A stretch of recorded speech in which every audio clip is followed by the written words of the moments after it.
Bab ke-32, bab sembahyang apabila seseorang itu pulang dari sesuatu perjalanan.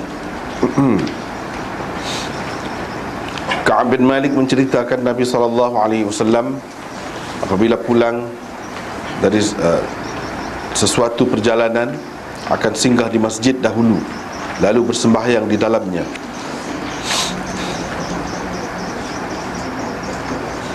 Imam Bukhari dengan sanadnya meriwayatkan daripada Jabir bin Abdullah, katanya saya pergi kepada Nabi SAW ketika baginda SAW sedang berada di masjid. Kata Mis'ar, saya rasa dia, yakni Muharib, perawi di atasnya, berkata pada waktu duha, yakni Jabir pergi itu pada waktu duha. Maka Nabi SAW bersabda, sembahyanglah 2 rakaat.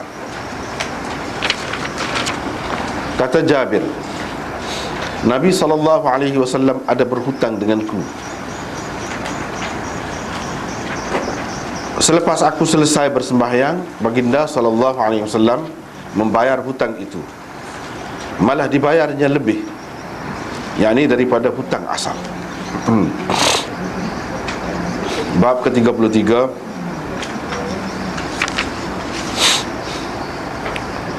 bab apabila seseorang daripada kamu masuk ke dalam masjid, dia hendaklah mengerjakan sembahyang 2 rakaat sebelum duduk. Imam Bukhari dengan sanadnya meriwayatkan daripada Abi Qatadah bahawa sesungguhnya Rasulullah SAW telah bersabda, apabila seseorang daripada kamu masuk ke dalam masjid, dia hendaklah mengerjakan sembahyang 2 rakaat sebelum duduk. Tak apa, kita tengok semula.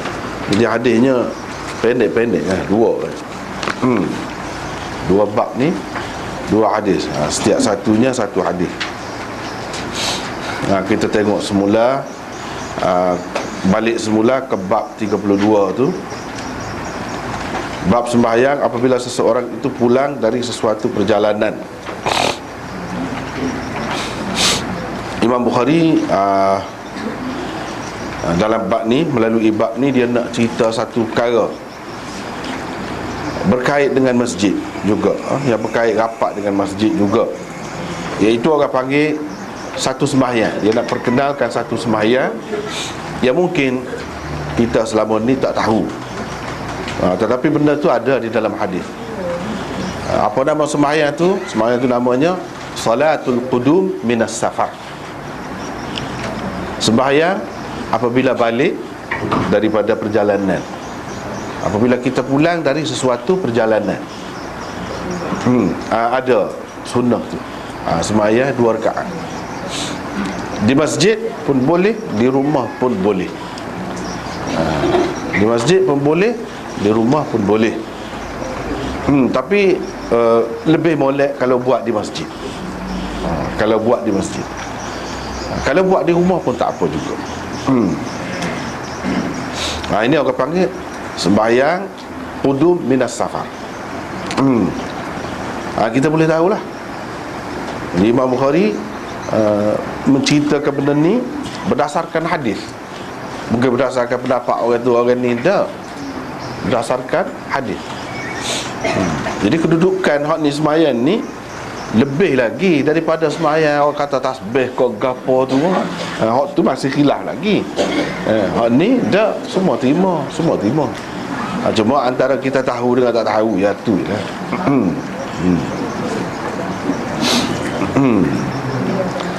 Ni kita tengok nota di situ ada 637 tu.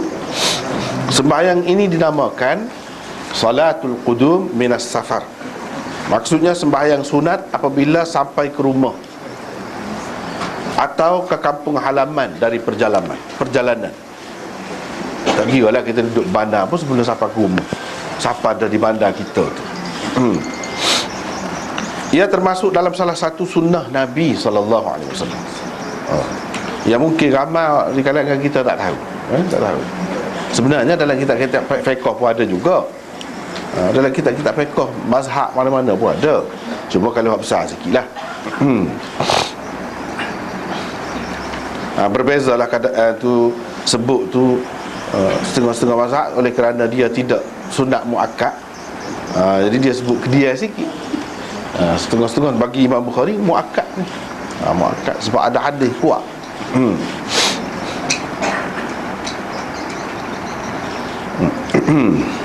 Ia bukan sembahyang tahiyatul masjid. Kena ingat bukan tahiyatul masjid ni. Suku. Bukan sembahyang tahiyatul masjid. Tahiyatul masjid tu orang buat di masjid juga, tapi di masjid saja je boleh. Di rumah tak boleh.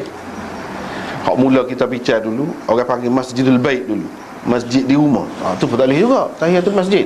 Tahiyatul masjid khusus dengan masjid semati lah. Cuma Masjidul Bait tu dulu adalah satu dua perkara je yang hak boleh buat di masjid, boleh buat di situ. Bukan tahiyatul masjid. Tetapi apabila seseorang mengerjakannya, tidak perlu lagi dia mengerjakan sembahyang tahiyatul masjid. Hak mana lebih penting? Hak mana lebih penting? Hak lebih penting hak ni dulu. Bukan tahiyatul masjid dalam keadaan ni. Bila balik dari sesuatu perjalanan, sampai ke masjid kampung kita ataupun bandar kita, kita boleh buat salatul qudum minas safar. Bukan tahiyatul masjid. Tahiyatul masjid tu dia lebih kecil daripada hak ni. Dalam keadaan ni, dia akan masuk dalam tu sekali, tak payah buat suku. Tak payah buat suku. Bila buat ni, supaya kita kata puasa Senin tu lah. Bila seseorang tu, misalnya kita kata perempuan qada puasa bulan Ramadan dia tu, dengan dia niat puasa Senin kata, masuk dalam tu. Masuk dalam tu. Ni orang panggil bab tadakhul. Bab tadakhul. Bab tadakhul ni dia masuk dengan sendiri, automatik. Di bawah hak lebih besar, kita kena buat hak lebih besar lah. Misalnya puasa Senin bukan wajib, qada tu wajib. Bila kita buat qada dia masuk. Tapi kalau kita niat puasa Senin saja, misalnya tu, tak masuk tu. Dia tak boleh masuk. Pasal hak tu lebih besar. Kaedah masuk-masuk ni dia hak besar, hak kecil masuk di bawah hak besar. Begitulah. Begitu juga kalau seseorang tu duduk sembahyang, dia nak pergi sembahyang di masjid, dia pergi tutup imam sudah sembahyang dah. Dia pergi sembahyang lalu, sekala dia pergi, dia sembahyang tahiyatul masjid dulu. Kali ni dia tak ada. Tak apa, tak ada pun kira masuk dah. Jangan duduk kira nak sembahyang cepat gaduh, nak widar kat apa tak boleh. Tak boleh lagu tu. Kena masuk sekali dengan iman tu selalu. Serupa juga kalau kita masuk melewat dengan Tok Iman. Tok Iman nak rokok tu, terus duduk gaduh baca tengok nak berhabis lah sampai Tok Iman bangun pula dah. Pergi selalu, ikut dia selalu. Jadi hak tu masuk dah. Masuk. Tok Iman tanggung. Al-imamu dhamin wal muadzin mu'tamin. Nabi kata imam itu dia jamin, dia masuk dah. Bila dia start tu dengan Fatihah kan, jadi kita tak ada Fatihah pun dia bagi pihak kita dah. Masuk dah. Jadi tak perlulah kita kata setengah-setengah orang tu kan, nak berhabis tu dah. Dan dia tahu tak boleh dua rukun besar. Selagi tak sapa dua rukun besar tu kan nak berhabis. Tak boleh lagu tu. Tak betul tu. Terlalu sangat berdoa sangat. Tak faham hadis ni. Al-imamu dhamin wal muadzin mu'tamin. Imam itu apa ni, penjamin, dia yang menanggung banyak perkara hak makmum, dia menanggung. Dan muazzim tu kabar tu, bila tu mu'tamin, pemegang amanah.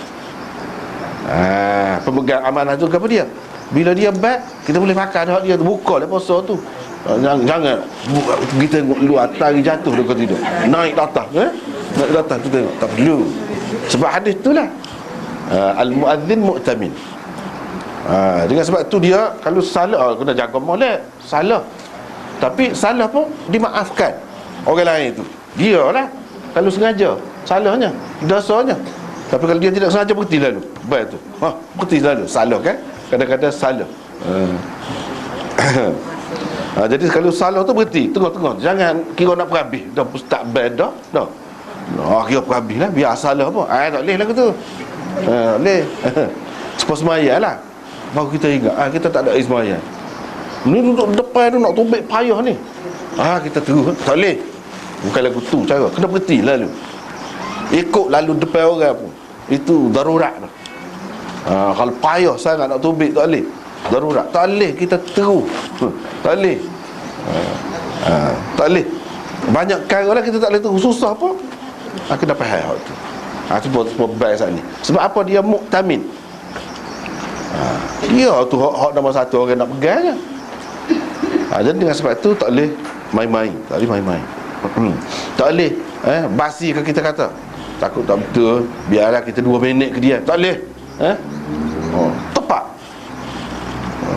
Tepat. Baik selalu. Dulu sikit pun tak boleh. Kedia sikit. Kecuali kalau banyak dah lah. Kalau banyak dah masjid dia masjid kecil, masjid besar dah. Kawasan tu radio, semua banyak. Jadi dia nak lewat, tak apa. Tapi kalau orang bergantung dengan dia tak boleh. Kalau orang bergantung dengan dia, kena jaga benar tu. Jadi hak ni pun gitulah. Dia kira masalah orang panggil tadakhul. Masalah tadakhul. Tadakhul ni dia boleh masuk.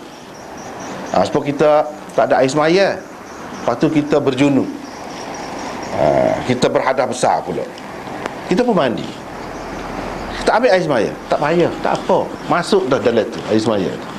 Sebab kita buat besar. Tapi kalau kita ambil air semaya saja, tak mandi, tak boleh. Tak boleh. Kalau mandi, hak kecil masuk dalam tu. Tak ambil air semaya pun tak apa, jangan rusing lah. Makanya kita semaya dah, kita tak ada air semaya, tak ada mandi dah. Semaya mula dah. Tak perlu dah. Tak perlu. Itu kadang-kadang orang tak tahu benda gitu kan. Jadi letih lah, tak tahu letih saja. Benda lagu tu benda biasa tu. Tak perlu dah. Sebab apa? Dia masuk dah dalam tu. Itu kaedah tadakhul orang panggil. Dalam istilahnya, dia ada istilah dia. Banyaklah lagu tu. Banyak benda lah. Itu masalah semaya, masalah hudu, hukum hudu. Kalau curi banyak kali, sekali dia kerak, tidak kata kerak banyak habis. Ya. Bisa tu pun tadakhul juga. Tadakhul juga.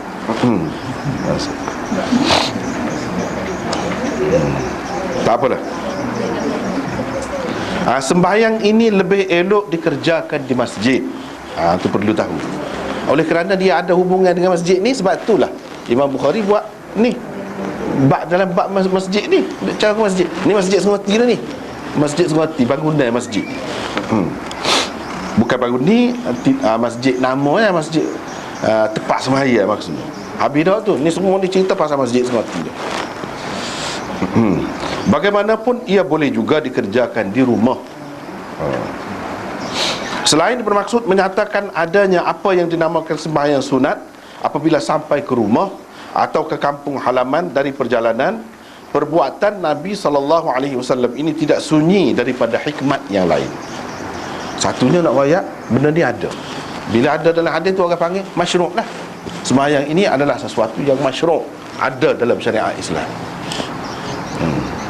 Ada dalam syariat Islam. Bukan ngada-ngada siapa-siapa rekod dah. Memang hak Nabi royak kita ni. Itu masyru'. Selain daripada nak ayat tu, jadi kita boleh tahu dalam hari ni hak ni ada satu sembahyang sunat. Ada ni dalam berdasarkan dalam Bukhari sendiri ada.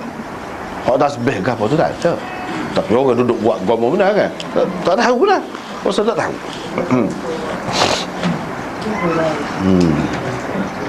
Jadi selain daripada nak rakyat tu adanya sembahyang sunat ni, ada lagi beberapa hikmat yang lain. Antara hikmatnya ialah satu, menyatakan kesyukuran kepada Allah atas nikmatnya, menyampaikan kembali orang yang keluar bermusafir ke rumah atau ke kampung halamannya dengan selamat sejahtera. Jadi sembahyang-sembahyang ni kita menyatakan syukur. Salah satu bentuk pernyataan syukur kita kepada Allah. Itu hakikat sembahyang. Salah satunya. Selain daripada zikir, selain daripada apa, nak menyatakan syukur. Sembahyang-sembahyang. Jadi salah satu kesyukuran kita ni kemudian apabila kita tubik berjalan tu kan, banyak perkara tu terdedah kita tu, risiko aksiden lah, macam-macam boleh berlaku. Jadi balik sejahtera, itu salah satunya. Tanda kesyukuran. Sepuluh raya, semaya raya, syukur. Tuan bui penat-penat, dia bagi kelepasan. Dia bagi kelepasan, kejayaan rakyat kita sudah tamat dah. Nak suka, nak jangok, nak gapo pakar, mandi dan semaya. Itu tanda syukur. Mandi ialah juga. Mandi hari raya tanda syukur. Mandi wajib tanda syukur. Tanda, selain daripada hak lain-lain tu nak mengharuskan, menyucikan kita, dia tanda syukur. Sebab bila seseorang tu keluar darah kotor, kita kata, lepas pada tu dia suci, tandalah dia ni ada bakat, ada keupayaan untuk mengandung. Itu satu nikmat Allah besar tu. Nikmat Allah besar tu. Kalau tak ada tu, tak ada lah. Begitu juga orang yang berjunub apa? Kerana dia berihtilam, mimpi keluar air mani apa?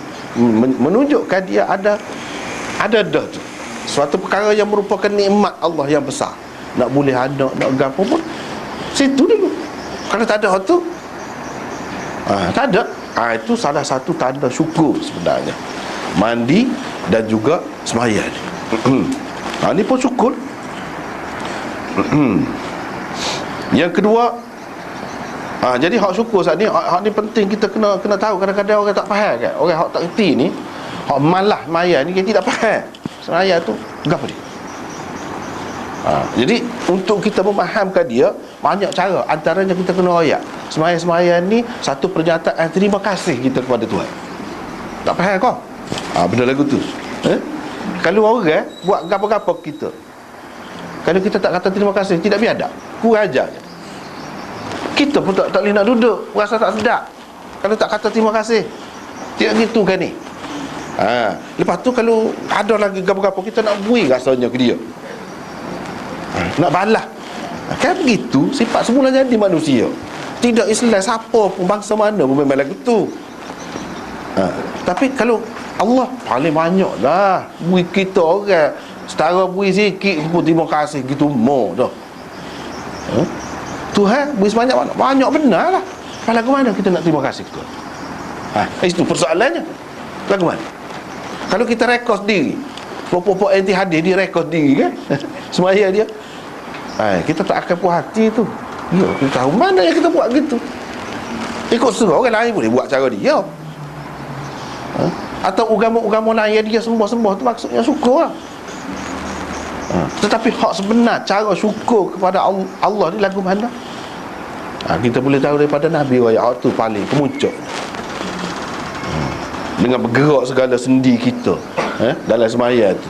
Berapa sendi dalam tubuh kita dalam hadis sebut. Nikmat Allah berlaku. Makna semua hak dia beri kepada kita, kita guna untuk menyatakan terima kasih kita kepada dia. Biadab benar lah.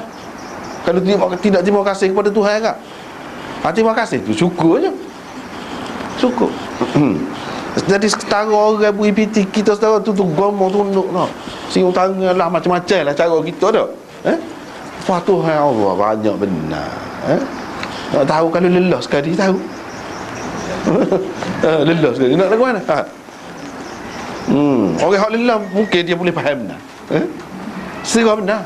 Dah kalau lelah, nak agak siapa dia boleh buatkan? Setara tu dia seramai-ramai orang duduk tenang ke apa tu, nyawa belakang tu cuba bui sikit. Nampak selalu besarnya orang tak boleh bui. Orang tak boleh bui. Sebanyak mana tak boleh nak royak. Jadi cara nak menyatakan syukur sembahyang. Itu yang pertama.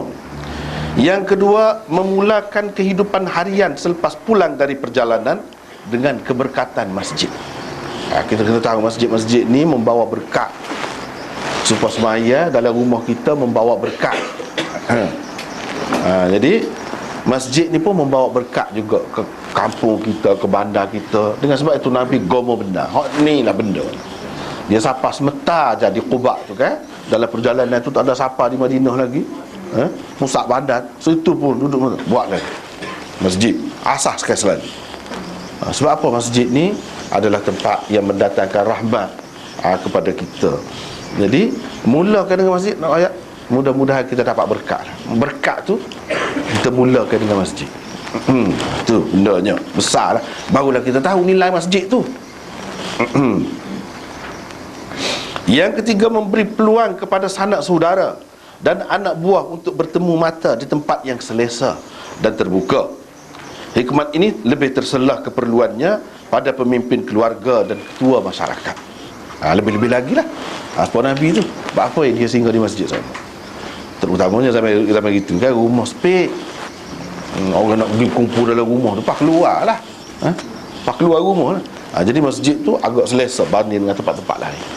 Jadi dia pergi situ dulu, mana-mana nak jumpa mata, nak apa, boleh kecek. Boleh kecek dulu. Ini anjuran ni kepada pemimpin terutamanya. Lebih lagi di balik royak gapo dia hasilnya hak pergi tu, suka belaka kalau berjaya. Kalau tidak berjaya lagi, lagu mana seterusnya nak buat. Selalu bincang. Lepas tu boleh jumpa mata lah. Jumpa mata.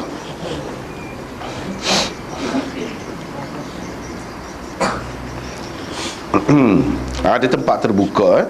Tapi kalau rumah kita besar, orang boleh pergi rumah kita, kita tak boleh pergi masjid, tak apa juga, boleh. Ini tak apa, buat di rumah pun tak apa.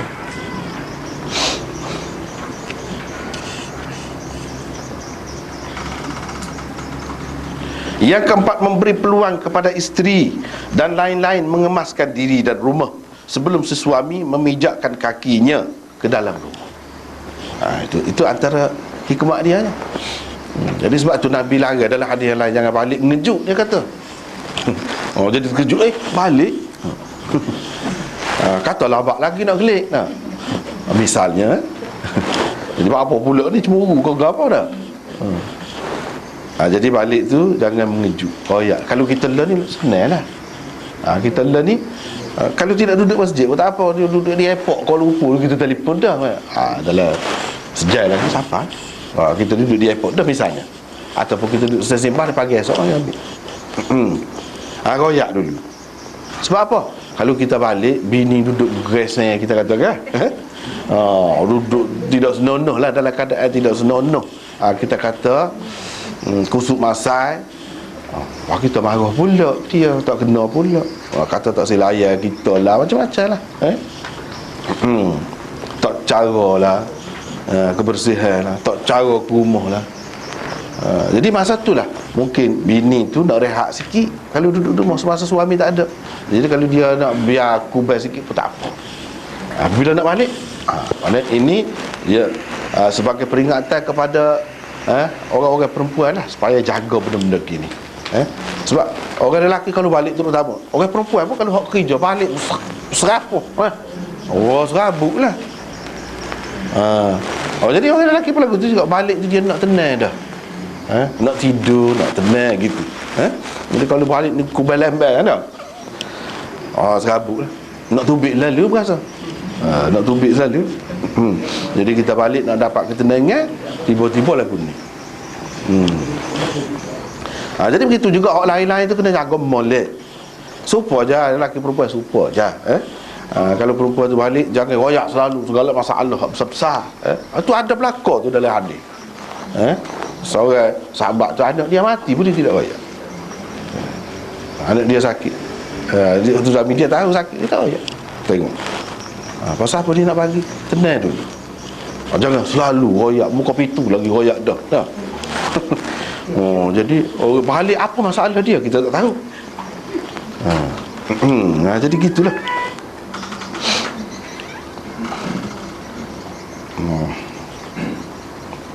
Jadi pijak kaki rumah tu nampak tenang, orang selesa belakang.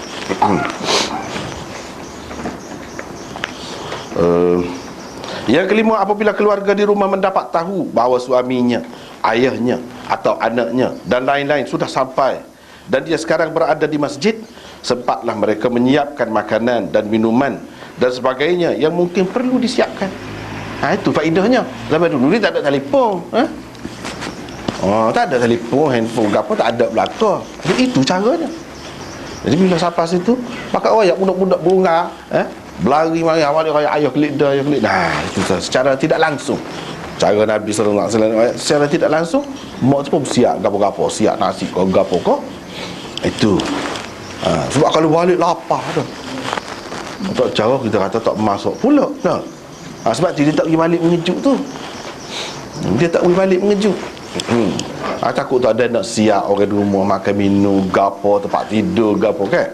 Sebab tu ya dia bagi peringatan. Banyak berlaku kerosakan rumah tangga, perbalahan gapo. Ni ya benda ni. Asalnya. Kadang tak jaga benda ni. Jangan sebab tu Nabi tekan sangat benda-benda ni.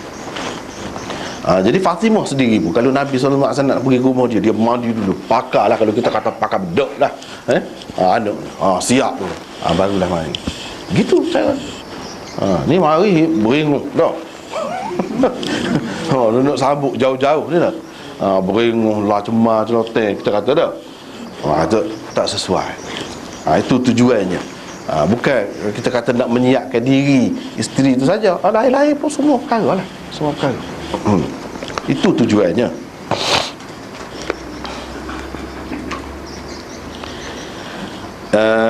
Yang keenam, secara tidak langsung sunnah Nabi SAW ini mengajarkan kepada kita bahawa tidak elok pulang ke rumah dengan mengejut atau secara tiba-tiba tanpa terlebih dahulu memberitahu kepada keluarga.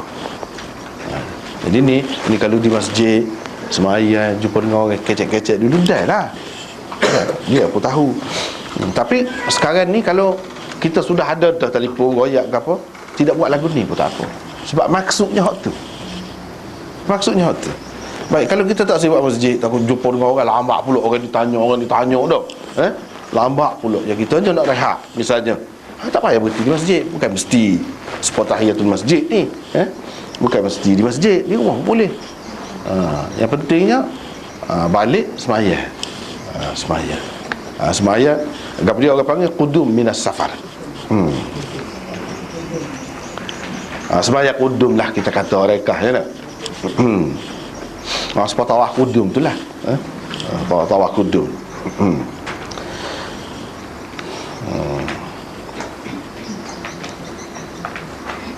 Jadi kalau sekarang ni bagi tahu dah nak balik terus pun tak apa. Sebab kita kena banyak perkara dalam sunnah ni nak maksud dia. Maksud dia. Kalau kita tak faham maksud dia kan, kita nak pegang zahir dia tu kan, jadi kesusah lah pula. Tidak lagu tu. Jangan bagi tu sunnah ni bukan orang tinggi kecek kan. Kalau dia kecek untuk semua orang, ada kalanya dia tak boleh royak tu kan.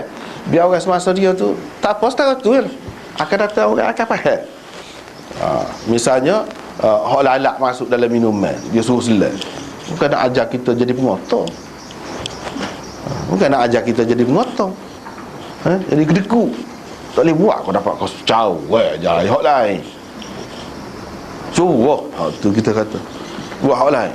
Tak boleh ni, gua sunnah Nabi suruh selai dah. Gapo dia kat maksud dia sebenarnya? Tu kena tahu. Macam-macam lah pendapat ulama.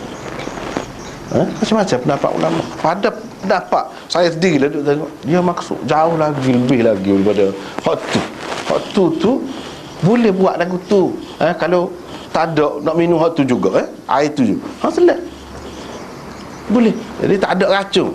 Dia nak ayatnya ada racun tu pada binatang tu. Nak suruh kita kaji, banyak benar lah tu faedah dia. Ada penawar sebelah dia. Jadi penawar ni dan racun ni ada pada binatang, setengah-setengah binatang tu. Tu hak faedah untuk sepanjang masa. Dia nak ayat tu, bukan nak suruh cari lalak, amak lalak biar masuk dalam tu. Nah. Ada, tidak masuk gitu. Dia nak ayat ada racun, ada penawar. Racun ada kalanya duduk dekat sesuatu, penawar dia pun duduk situ juga. Kita tak tahu. Nabi ayat sekarang tu banyak lagi hak lain-lain lagu tu. Memang dia dapat tinggi tu. Di mana ada racun, di situ ada penawar. Di situ ada penawar. Dekat-dekat tu je. Cuma kita tak tahu. Tak tahu tu ialah hikmat Tuhan tak sapa lagi lah. Anda tak saya buka lagi misalnya.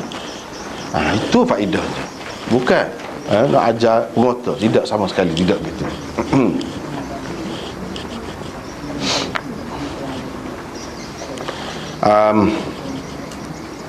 Tak apalah. Ka'ab bin Malik menceritakan Nabi SAW apabila pulang dari sesuatu perjalanan akan singgah di masjid dahulu, lalu bersembahyang di dalamnya. Itu dia ayat. Tu Ka'ab bin Malik cerita. Dia cerita perbuatan Nabi.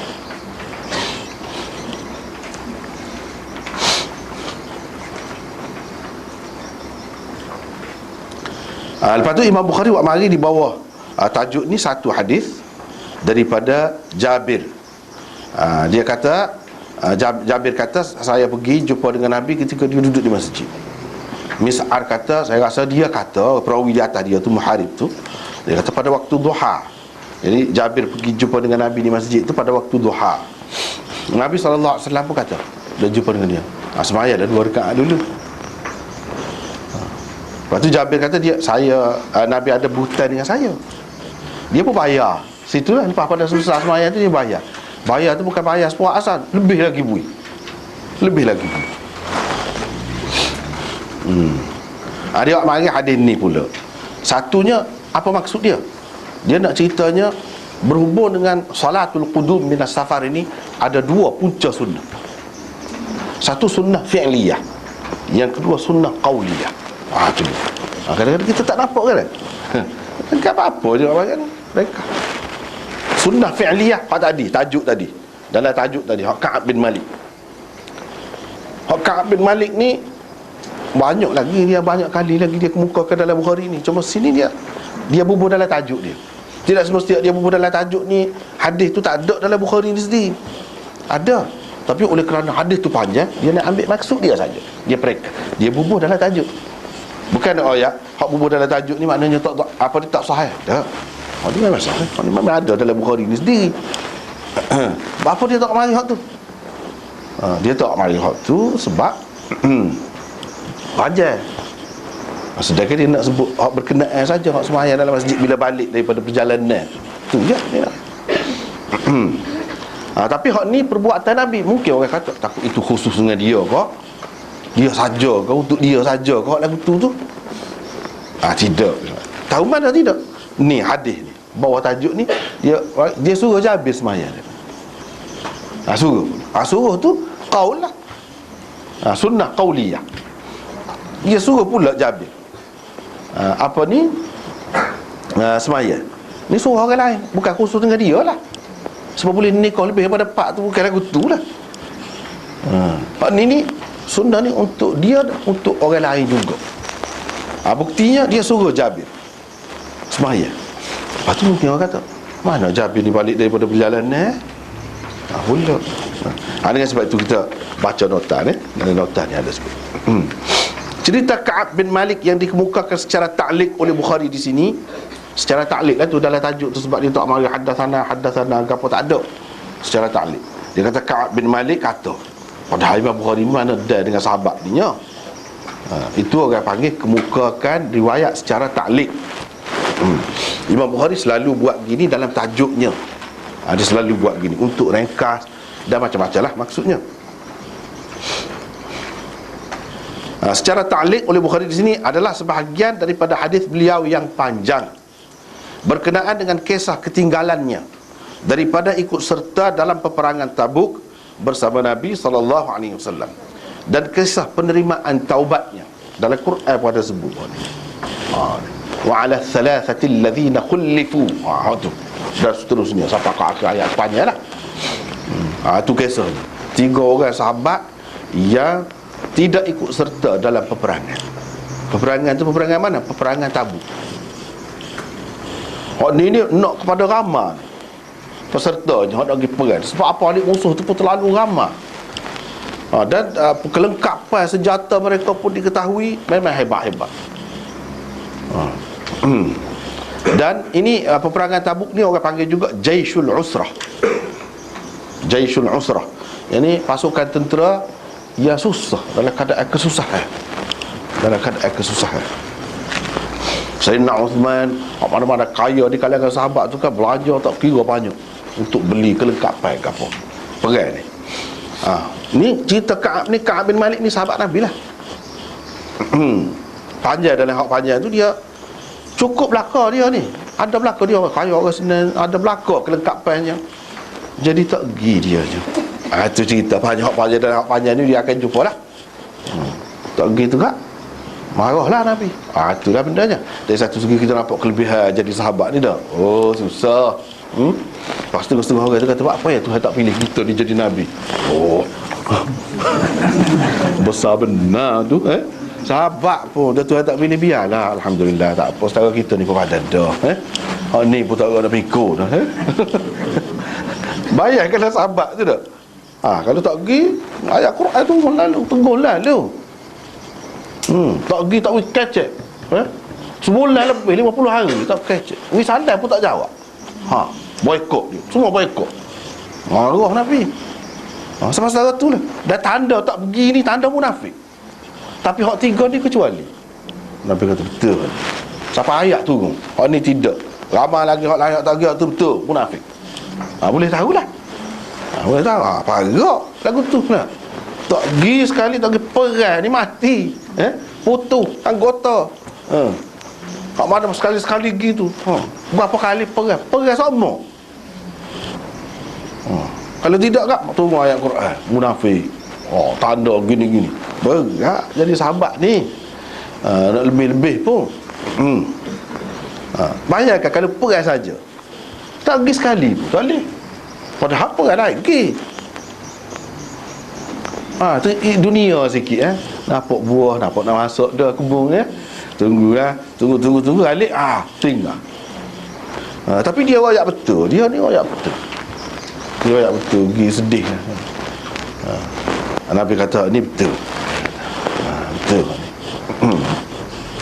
Tak apa, akan datang kita akan jumpa banyak lagi hak panjang ni. Hak ni hak ringkas cerita dia je. Dan Tuhan istiharkan dalam Quran tu, Tuhan terima taubat dia. Jadi tidak ada hak dah kepada sesiapa untuk pertikaian. Kata sahabat ni sedap nak pertikaian. Kita kalau duduk situ tak tahu lagi. Dan tak ada hak dah kita nak pertikaian setelah Allah SWT sendiri menerima taubat. Dia sudah bertaubat, selesai. Selesai kan?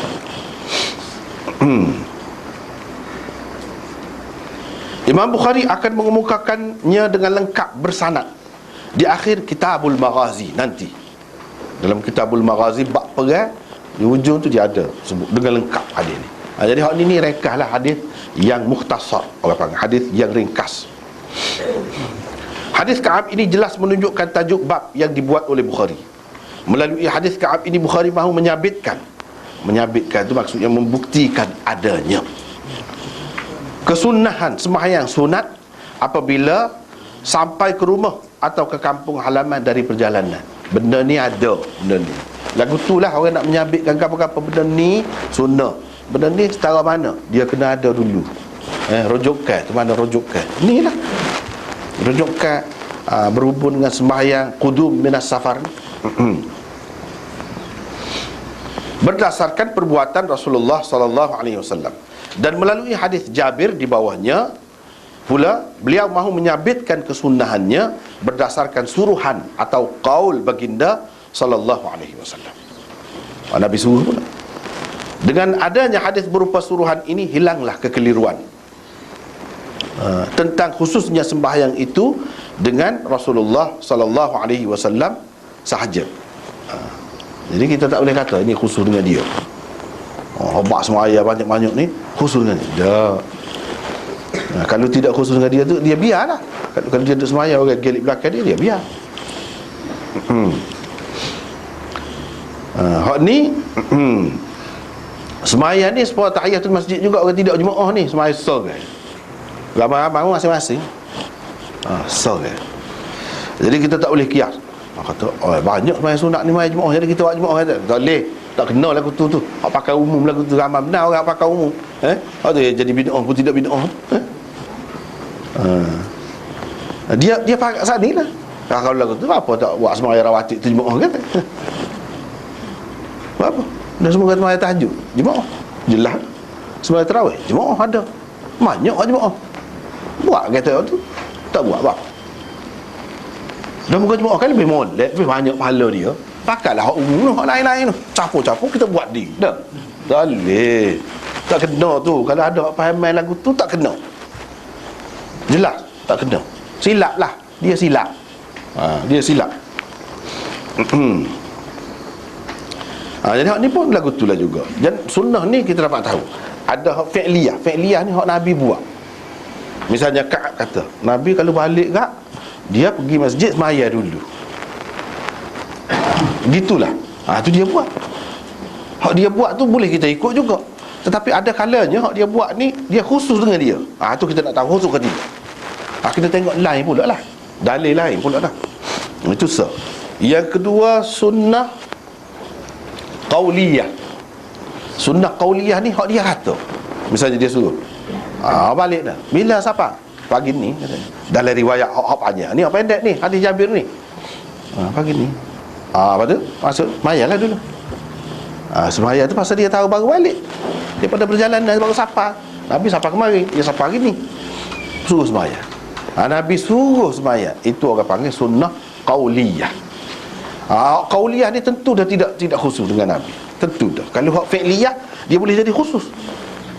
Tapi kalau qauliyah dia suruh orang, tentu dah tidak khusus dengan dia lah. Kalau tidak, kalau khusus dengan dia, apa dia suruh orang? Bila dia suruh satu orang, bermakna orang lain ni umat dia berapa juta pun lah masuk bawah tu. Bukan. Ada kalanya dia suruh orang kena tengok pula. Ni apa dia kerja ulama lah ni. Dia suruh orang. Seorang tu je. Ada kalanya. Kena tengok pula. Ni tidak untuk Jabir saja. Dia tidak suruh Jabir saja. Qauliyah ni memang umum. Amalan sahabat-sahabat pun memang gitu. Ada kalanya dia suruh. Lepas pada tu mansuh. Kita kena tahu juga. Dulu satu tu. Lepas tu lah ni tak boleh pakai dah. Kena tahu juga. Jadi makna tidak mudah jugalah. Orang yang sewenang-wenang mudah nak kerja pasal hadis, mudah nak gitu, tak boleh, tak betul tu. Dia jadi masalah lah. Jadi anti hadis tak betul pasal lah. Pasal tak kena cara. Gapa-gapa benda lain pun kena ngaji kan. Jadi hak ni pun kena ngaji juga. Jadi ada hak mansuh. Jadi ada sunnah fi'liyah, ada sunnah qauliyah, ada sunnah takririyah. Takririyah dia tak buat, dia tak kata, dia tak suruh. Tapi orang lain buat, dia tak tegur. Dia macam mengiyakan lah, tak apa. Itu sunnah takririyah. Boleh pakai juga lagu tu. Contohnya selalu dalam kitab dia sebut makan dhab tu lah. makan dhab tu. Makan dhab tu. Ataupun kalau nak rancang keluarga, kami selalu melakukan azal. Kata Jabir juga. Kami selalu melakukan azal ketika Rasulullah SAW masih hidup lagi. Kira-kira je kalau sahabat duduk buat ramai, Nabi tak tahu, Tuhan tak royak, tak berasa. Kalau benda tu salah, mesti Tuhan royak. Jadi azal ni apa dia? Cara nak rancang keluarga secara natural lah, secara biasa. Iaitu seseorang bersetubuh dengan isteri dia, apabila nak keluar air tu dia buang di luar. Itu satu cara. Daripada situlah ulama kata boleh, kalau nak tak sewi mengandung, ada guna cara-cara tertentu yang tidak membahayakan, tak apa. Sebab apa? Dia pegang dengan hadis tu lah. Dia tidak royak Nabi buat kau, dia tidak royak kamu buat gini kau, tak ada. Cuma Jabir kata kita golongan sahabat ni ramai buat lagu tu. Ramai buat lagu tu. Jadi apa yang buat lagu tu? Kalau tidak ramai benar anaknya. Dan moga hamba saya tu bukan terhad sampai pak pada masa tu. Jadi dia tak say ramai, tak ada nak cara kau gapo ke, adalah sebabnya. Dia pun rancanglah macam-macam lah cara tu. Itu orang panggil azal atau iksal dalam istilah hadisnya. Iksal. Tak apa. Kalau benda tu tak boleh, bapa Nabi tak larang. Tak pernah sabar seorang Nabi, pengikut-pengikut dia yang setia, yang taat kepada dia gitu, duduk buat dia sampai dia tak tahu, Tuhan tak royak ke dia, tak pernah sabar.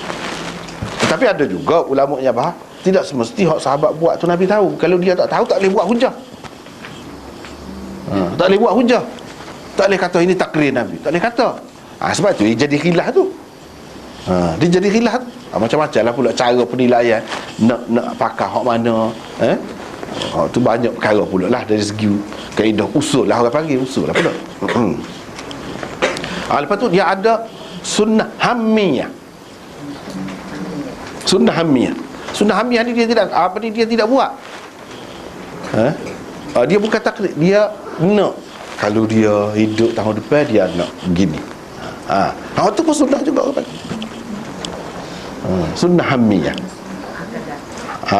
Kalau misalnya tahun depan kalau saya masih hidup, saya nak puasa pula 10 Muharram tu, nak puasa sekali dengan 9, dia kata sunnah hammiyah. Sunnah dia tak buat, dia tak ada buat, tapi dia kata.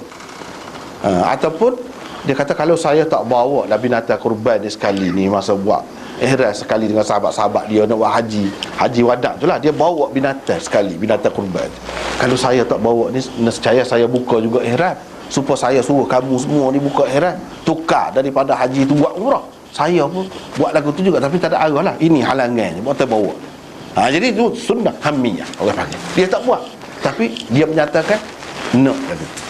Apalagi sahabat buat, dia memang dia suruh pun sahabat buat, tukarkan, orang panggil fasakh haji kepada umrah. Boleh lagu tu. Banyaklah perbincangan, bila sampai tempat dia kita bincang tu lah.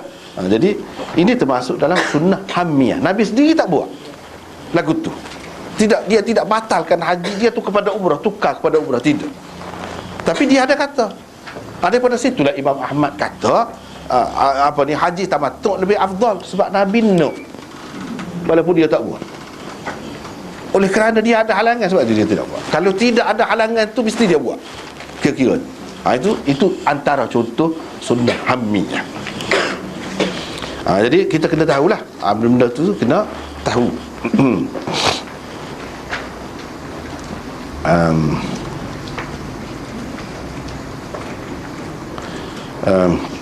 Jika dilihat kepada hadis Jabir di bawah bab ini, tidak jelas ia menunjukkan Jabir disuruh Nabi SAW bersembahyang 2 rakaat sekembalinya dari perjalanan. Kalau tengok hadis ni saja kan, Jabir kata saya pergi dekat Nabi ketika Nabi duduk di masjid. Ikutlah Musa'ad kata pada waktu duha, Nabi pun kata sembahyanglah 2 rakaat dulu. Lepas tu Nabi ada buta dengan saya, dia pun bayar saya. Mana ada royak dia tu baru balik daripada perjalanan? Tak ada dalam hadis ni. Itu sebab setengah-setengah orang kata kurang molek cara Bukhari buat. Lebih baik Muslim, kata dia. Sebab Muslim dia kemak detail, jelas, terang. Daripada kalau hak kurang terang, dia kau terang sampai ke akhir tu jelas. Satu-satu bab tu. Bukhari dia nak rekah macam ni kan. Sebab sahadis. Hadis pula rekah pula tu. Dia tidak amal hak panjang. Tapi orang yang mengkritik begitu, mengatakan Muslim lebih baik atas dasar saat ni, tak kena, dia tidak faham. Sebab itulah dia kena faham maksud pengarang ni. Yang dia buat begini ni buat apa? Bukan dia tak boleh buat apa, hadis banyak sebab Muslim tu. Tapi dia maksud dianya apa dia? Iaitu istinbat hukum atau pengajaran daripada hadis. Itu maksud Imam Bukhari. Bila kita jumpa hadis, kita kena apa dia kita boleh ambil, boleh faham daripada hadis. Dan cara nak faham hadis, ni Imam Bukhari ajar lah. Ni hadis yang ringkas. Mungkin orang kata mana ada sebut dia baru balik daripada perjalanan. Lepas tu kita kata hadis ni sebenarnya panjang. Hak panjang adalah hak panjang tu ada sebut, hak ni tak ada sebut. Imam Bukhari mengisyaratkan kepada hak tu. Kita kata apa tak mari hak tu je. Itulah cara dia tu. Cara dia tu. Kalau kita tak tahu cara dia, kita nak komen dia, tak kena lah tu. Dia nak ringkas. Nak ayat ni, pakai lu hadis Ka'ab tadi hak panjang tu, hak mari panjang, banyak benar nak royaknya Nabi ada sembahyang bila balik daripada perjalanan tu je. Ambil hak bahagian tu sudahlah. Pada hadis ni, apa tak ambil bahagian tu? Ya, itulah benar. Ambil bahagian tu baru jelas. Sebab itulah. Cuba kita tengok ni kan.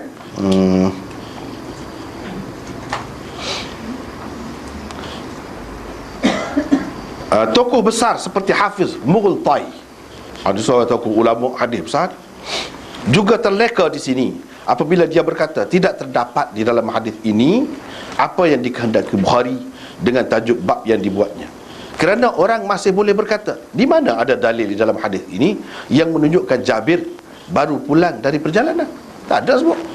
Kenapa Imam Bukhari buat marah ni? Sekurang-kurangnya dia buat marilah sebab Ka'ab tu ambil hak bahagian berkenaan. Kalau nak reka-reka, ni reka tak ambil hak bahagian berkenaan. Tak ada. Demikianlah komen Hafiz Ibn Hajar terhadap Mughtai. Mughtai ini seorang alim Turki, orang Turki, berbangsa Turki. Sebenarnya hadis Jabir diulang sebut oleh Bukhari sebanyak 25 kali di dalam sahih. Kita kena tahu 25 kali dia ulang hadis ni.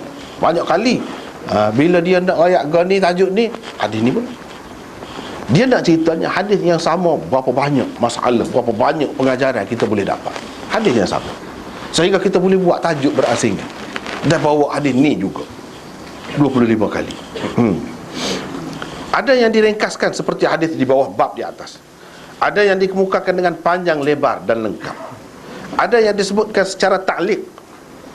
Dan ada juga yang dikemukakan beliau secara musnad, yang dengan lengkap bersanad, haddatsana begitu. Ada ni hadis ni. Kata Kirmani, Kirmani ni salah seorang pensyarah Sahih Bukhari. Hadis ini adalah ringkasan daripada hadis panjang yang disebutkan oleh Bukhari di dalam kitab jual beli dan lain-lain. Di dalamnya Jabir menceritakan, katanya, pernah aku bersama Nabi SAW dalam satu perjalanan, dalam satu peperangan, yakni perjalanan untuk peperangan. Baginda SAW telah membeli daripadaku seekor unta dengan harga 1 auqiyah. Rasulullah SAW sampai dahulu, yakni ke Madinah. Apabila aku sampai keesokan harinya, tengok, jelas. Situlah dia isyarat kita. Itu cara Bukhari. Dia tak boleh main malah-malah, tak boleh.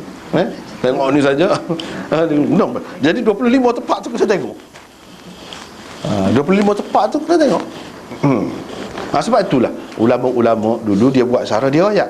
Ada ni disebut atraf dia ni. Ada ni disebut juga di sini, dalam bab ni, di sini.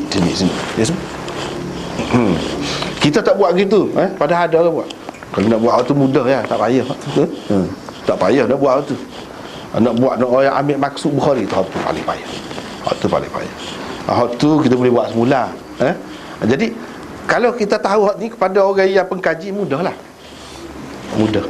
Dia boleh tengok, cek belakang pada semua tempat yang ada hadis ni. Bila kita cek ada, memang ada. Imam Bukhari nak isyarat waktu dalam hadis ni. Pada hakikatnya hak panjang ada sebut. Dia pun baru balik juga. Nabi sapa kemarin, katakan macam kemarin, dia sapa pagi ni. Gitu cerita. Aku dapati Rasulullah SAW berada di pintu masjid. Baginda bertanya aku, baru sampai? Aku menjawab, ya. Seterusnya baginda SAW bersabda, masuklah bersembahyang 2 rakaat. Yang ni dahulu, sembahyang ni lah, sembahyang kita duduk bicara. Di sinilah letaknya suruhan Rasulullah kepada Jabir supaya bersembahyang 2 rakaat sunat apabila sampai ke rumah atau ke kampung halaman dari perjalanan. Situlah duduknya. Jadi orang hak tak faham, dia kata apa ya Imam Bukhari tak mari ni, tak kena ni, kata dia ni. Jadi orang hak kritik ni kadang-kadang bukan orang biasa, multai sendiri pun. Padahal dia tu alim dah, ahli hadis juga. Tak ada terlepas. Tak ada. Main pasal apa dia, cara dia tu halus, kadang-kadang terlepas pandai ataupun tak ingat kaedah.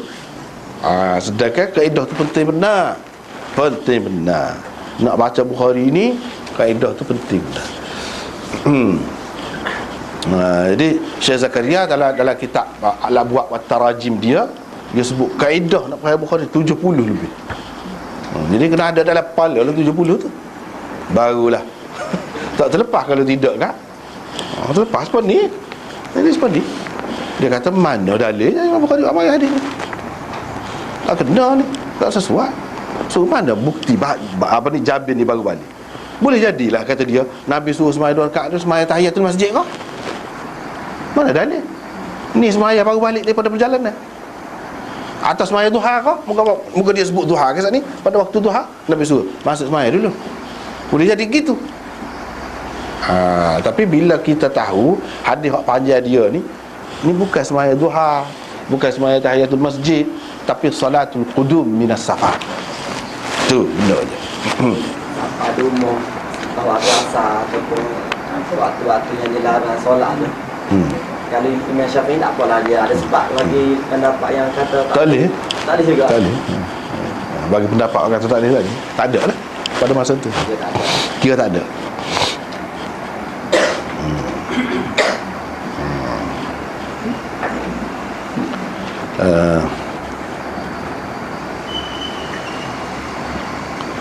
Ia walaupun tidak tersebut di dalam hadis Jabir yang ringkas di bawah bab di atas, tetapi memang tersebut di dalam hadis Jabir di dalam bab-bab yang lain.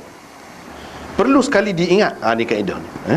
Perlu sekali diingat bahawa salah satu cara dan kaedah Imam Bukhari dalam penyusunan kitab bab dan hadis di bawahnya di dalam kitab sahihnya ini ialah dengan mengisyaratkan sahaja kepada hadis berkenaan yang lebih panjang dan terperinci di bawah bab-bab yang lain. Itulah yang dilakukan oleh Bukhari di sini. Dia pakai hak tu. Jadi nak faham benda ni penting benar tu adanya atraf, orang panggil atraf. Jadi dalam syarah Bukhari adalah ni kan, sama ada Fathul Bari ke, Umdatul Qari ke, terutama tu lah. Setengah-setengah tak ada. Macam hak lain-lain tu dia tak ada. Dia tak ada atraf tak. Dia tak ayat hadis ni diulas sebut di sini. Setengah-setengah tu dia sebut situ secara rekah, di situ disebut secara ta'liq sahaja. Dalam bab ni hak ni paling panjang kata dia. Dia sebut. Jadi kita boleh tahu senang. Payah juga nak buat ni kan. Payah sebenarnya. Jadi yang ni Nabi ada buta dengan aku buta tu, apa dia beli unta tu. Dia beli unta. Sebab tu dalam bab jual beli pun ada. Lepas tu bab jual beli bersyarat pula. Dia buat. Ni syarat. Hadis ni juga. Sebab tu Imam Bukhari kata jual beli bersyarat tak apa, sah. Banyak syarat pun. 10 pun tak apa, kata dia. Kalau sama setuju. Kalau sama setuju tak apa. Tapi kalau mazhab Syafi'i tak boleh. Tak sah akad kalau bersyarat. Kita jual kan tu jual, tapi mu mesti kena jual kau kan ni. Tak boleh lah tu. Bersyarat kan? Itulah bersyarat. Aku jual kamu benda ni, tapi mu mesti kena jual ke dia. Tak boleh lah tu. Tak boleh. Jadi Imam Bukhari syarat ada juga tak boleh terima. Gapo dia?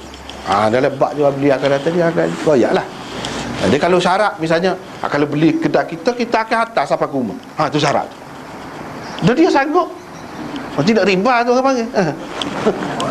Dia sanggup nak hantar. Lepas tu kita kata, makan minyak dia bank dia pergi hantar apa nak. Dan dia setuju lagu tu. Masing-masing nak tarik pelanggan.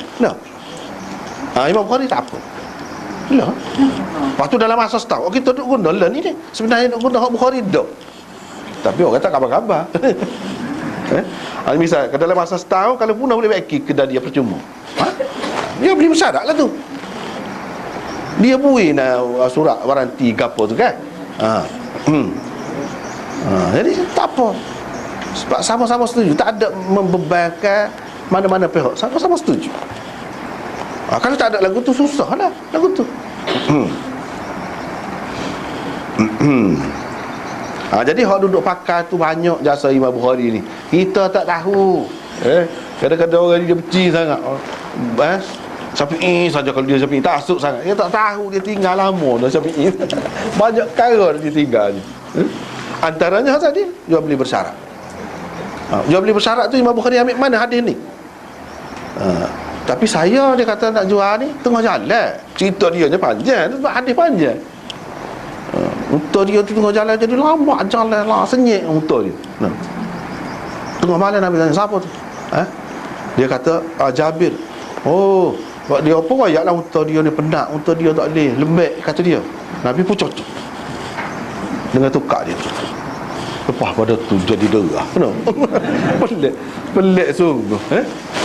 Jadi derah. Tak pernah lah. Jadi derah. Nabi kata jual kat aku lah. Cara dia. Situ hak panjang tu sedap panjang. Kita boleh bahas panjang lah. Kalau siapa sih. Cuma secara sepintas lalu dululah. Apa yang Nabi buat gitu, apa dia minta nak beli, lepas tu dia beri kelik pula, ada beri lebih pula daripada hak dia berjanji. Apa ada hikmat belakang, ada hikmat belakang. Tak apalah. Jadi dia jual Jabir pun dah nampak nak sangat Nabi dah. Tak apa, tapi saya nak kelik dengan dia. Tak apalah, naiklah tu. Syarat tu. Syaratnya tidak ambil sin, ambil esok. Tapi saya nak naik dulu. Akad tu jadi hak Nabi selalu dah lah kira-kira. Tapi dia masih dah guna lagi tu kan. Syarat tu. Dengan syarat nak serah ni di Madinah.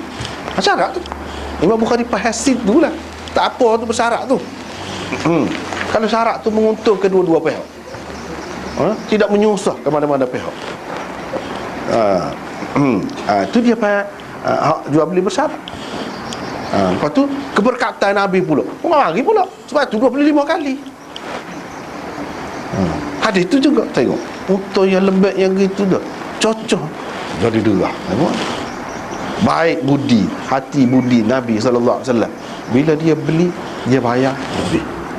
Pengajaran pula situ. Jadi riba kau. Setiap jual beli hak bayar lebih ni riba kau. Tengok dulu benda tu lagu mana.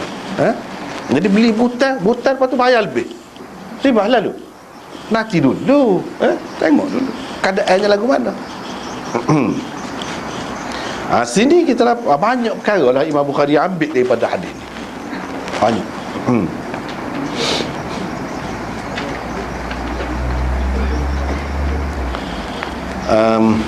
Nabi pun suruh dia semayang. Jadi oleh setengah-setengah orang tu, oleh kerana sebut pada waktu duha, dia kata Nabi suruh semayang duha. Yang lebih tepatnya tidak. Ini bahkan semayang orang panggil qudum minas safar. Inilah dalilnya. Inilah dalil. Walaupun tak ada sebut pun maklum mafhum. Nabi pun duk buat gitu sama. Waktu dia suruh sahabat ni bila baru safar ni, apa dia orang panggil lagu tu je.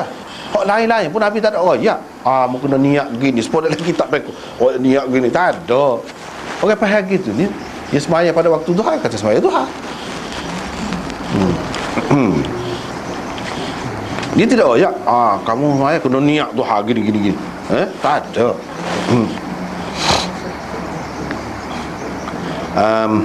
Dia kata Nabi ada buta dengan saya. Kana li alaihi dain. Buta tu kat mana? Saat ni jual beli tu dia secara berhutang. Bayar kemudian. Itulah yang dikatakan buta dengan saya tu. Bukan buta ke apa, buta beli hutang saat ni lah. Nabi pun beli. Sebab tu Jabir sayang sangat hutang tu. Pelik ni lah. Pelik lah. Dia jadi cepat. Lepas pada tu dia beli. Lepas tu dia kelik pun. Hutang tu kelik pun. Ambil kamu lah unta tu punya. Dia bukan ambil ke dia, betul. Ada sesuatu. Sebab tu Jabir saya benar unta tu. Pasal unta tu, apa yang Nabi buat gitu ke dia pula tu. Adalah kelebihan.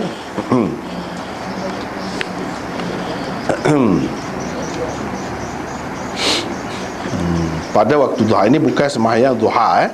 Maka Nabi SAW bersabda, sembahyanglah 2 rakaat. Sembahyanglah 2 rakaat.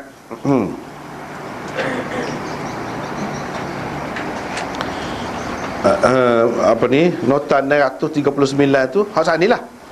Iaitu setengah-setengah orang dia buat kesimpulan ni sembahyang duha. Setengah-setengah tu buat kesimpulan, dia kata Nabi suruh sembahyang tahiyatul masjid. Itu dalam nota. Sebenarnya tidak. Lebih tepatnya mengikut Imam Bukhari faham. Sebab tu dia mari hadis ni bawah bab ni. Dia faham salatul qudum minas safar lah. Bukan sembahyang duha, bukan sembahyang tahiyatul masjid. Kalau maksudnya tahiyatul masjid, dia mari bawah tahiyatul masjid lah. Dia mari bawah bab ni. Jadi dia faham gitu. Kalau kita tak faham pun tak apalah, dia faham. Jadi dia tu orang besar. Dia tu orang besar. Pandailah supaya kita yakin bila kita ikut Syafi'i ke Hanafi ke Imam Abu Hanifah ke, kita kata hak ni pun orang setara tu lah Imam Bukhari. Setara tu. Lepas tu dia kata dia beli dengan 1 auqiyah. 1 auqiyah ni sama dengan 40 dirham perak. 40 dirham sama dengan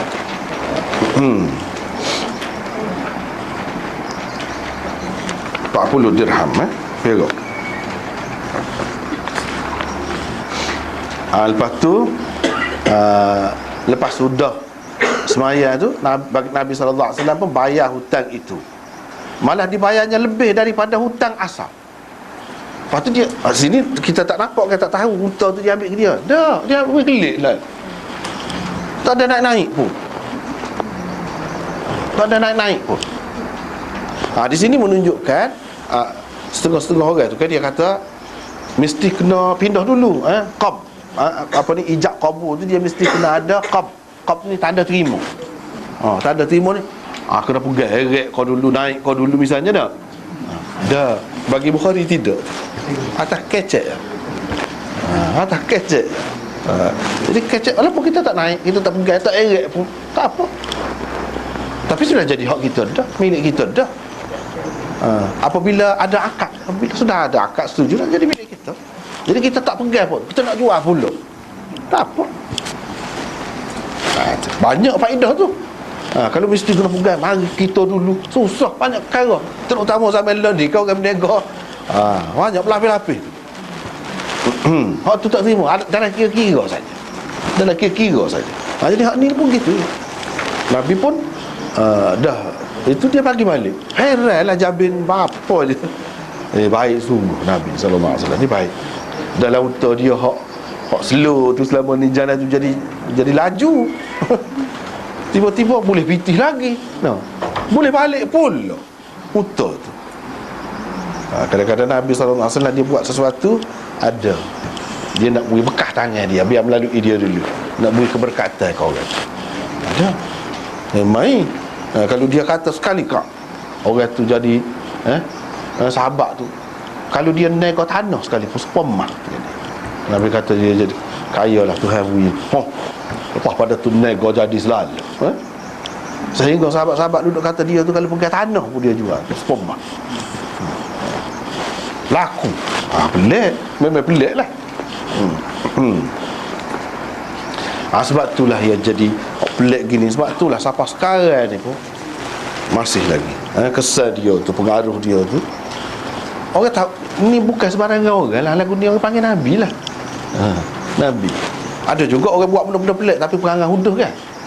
Dah. Tu tukar-tukar sihir tu banyak. Pelik juga. Cara kita nak tahu betul molek. Perjalanan dia molek. Tu tanda. Jangan kagum, jangan kita terpedaya, terpesona dengan benda pelik saja. Jangan. Kalau itu mudah tertipu kita. Kita tengok perjalanan hidup dia lah. Kalau dia hidup molek, ikut sunnah molek, tu betul. Kalau tidak, dah biasa ya. Ilmu dunia dapat ilmu dunia. Tak apalah. Nota 940 bila Nabi bayar tu, daripada hadis Jabir yang ringkas ini, hak ringkas. Kalau hak panjang tu banyak benar lah pengajaran. Dapat diambil 3 petunjuk, iaitu 1, pembayaran hutang lebih daripada hutang asal yang dipinjam tanpa ada sebarang perjanjian atau persetujuan terlebih dahulu tidak termasuk dalam riba yang diharamkan. Itu benar. Jadi hak kata riba tu kalau hutang bayar lebih tu kalau dengan persetujuan tu, janji tu, maklum dah. Tak wayak tak sebut pun maklum dah. Kita tengok dah buku dia tu, buku kecil dia dah banyak ni, tahu dah lah. Walaupun dia tak sebut pun maklum dah. Dia kalau kita kata potong gaji kan potong gaji tu banyak maklum dah. Lagu tu walaupun tak sebut pun dia kira seperti sebut. Kira seperti sebut. Seperti yang biasa dilakukan oleh bank-bank biasa kan. Hak tidak pakai cara Islam kan gitu. Hak tu memang riba. Hak ni dia tidak janji, dia tidak layak. Nanti aku bagi lebih pun. Tak ada. Kalau tak ada lagu ni kita bagi lebih tak apa. Hak tu molek. Itu orang panggil al-qardul hasan. Al-qardul hasan. Molek. Molek bang. Bukan dia layak. Tapi jangan buat perjanjian. Jangan buat ketetapan. Kalau buat ketetapan tak boleh jadi riba. Tu je kadang-kadang nak jadi riba tidak riba ni. Sebut tak sebut, maklum tak maklum. Tu je. Sikit dah. Cara pembayaran hutang yang elok pada pandangan agama, molek kalau boleh buat. Sebabnya ada kalanya mana apa dia apa ni benarkan lagu ni. Ada kalanya kita ketika perlu tu kadang memang perlu sungguh, tak ada arah sungguh. Jadi orang buri-burutan tu satu budi besar sangatlah kepada kita. Jadi lepas tu kemudian kita tak sayang kalau lebih sikit. Kita ada banyak lagi. Tapi boleh tu berkembang tu sebab dia bui lah. Jadi tanda kita terima kasih kepada dia. Sekadar tu. Tapi jangan ada syarat. Kalau ada syarat semua kata riba, tak lagi dah tu. Tapi sistem banking Islamik, sistem banking sekarang, dia maklum dah persen tu. Dia akad jual beli. Tu yang bezanya. Bukan atas nama hutang. Hutang pun setelah akad. Sebut bayar asuh lain. Lain. Walaupun sebut dia akan jadi gini-gini, dia ada juga beza. Ke mana-mana pun dia ada hak berhenti sekat tu. Kalau hak ni yang tak berhenti tu sampai ke bila pun, dia ada beza juga. Yang kedua, Nabi SAW sentiasa memberikan panduan terbaik untuk dunia dan akhirat umatnya. Sentiasa dia bagi panduan terbaik untuk dunia dan akhirat umatnya. Akan ada cara bayar hutang sepasal ni. Faedah dunia tu, akhirat pun ada juga faedah. Kita buat lagu tu tak boleh pahala? Boleh pahala. Tapi kalau kita beri hutang dengan riba boleh pahala? Tak boleh dosa. Boleh untung dunia, tak say kalau untung dunia saja, akhirat rugi. Nak dunia akhirat untung. Lagu mana dia mesti ada royak. Gapo-gapo kita tengok adalah faedahnya. Yang ketiga, kemurahan hati dan kemurahan tangan Rasulullah sallallahu alaihi wasallam. Murah Rasulullah ni, kita boleh tahu seorang yang murah. Tidak kepentingan dia tak ada. Kalau gapo-gapo pun janganlah duduk mikir tak ada lah. Kita tak tahu lagu mana, metal lepas pada tu. Ada kalanya dia nak lalu kot dia. Pada masa tu berkat, Tuhan nak beri sesuatu kepada seseorang, tapi kena melalui dia. Dia buat gitu. Sebab itulah dia tak boleh prasangka ada bersama dengan Nabi. Susah nak jadi sahabat ni. Prasangka apa ni, fikir hak tak boleh, tak boleh.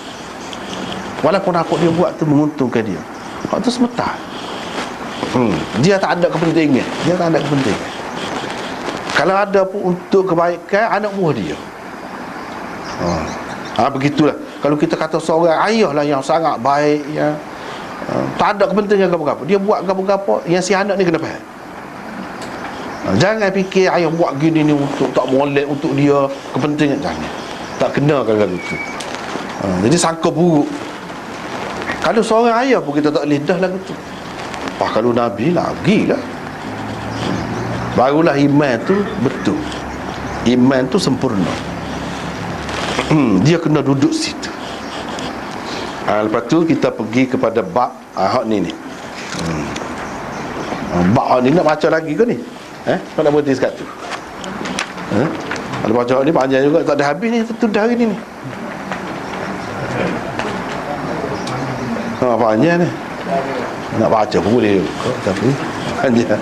Tak ada habis. Saya jawab boleh juga.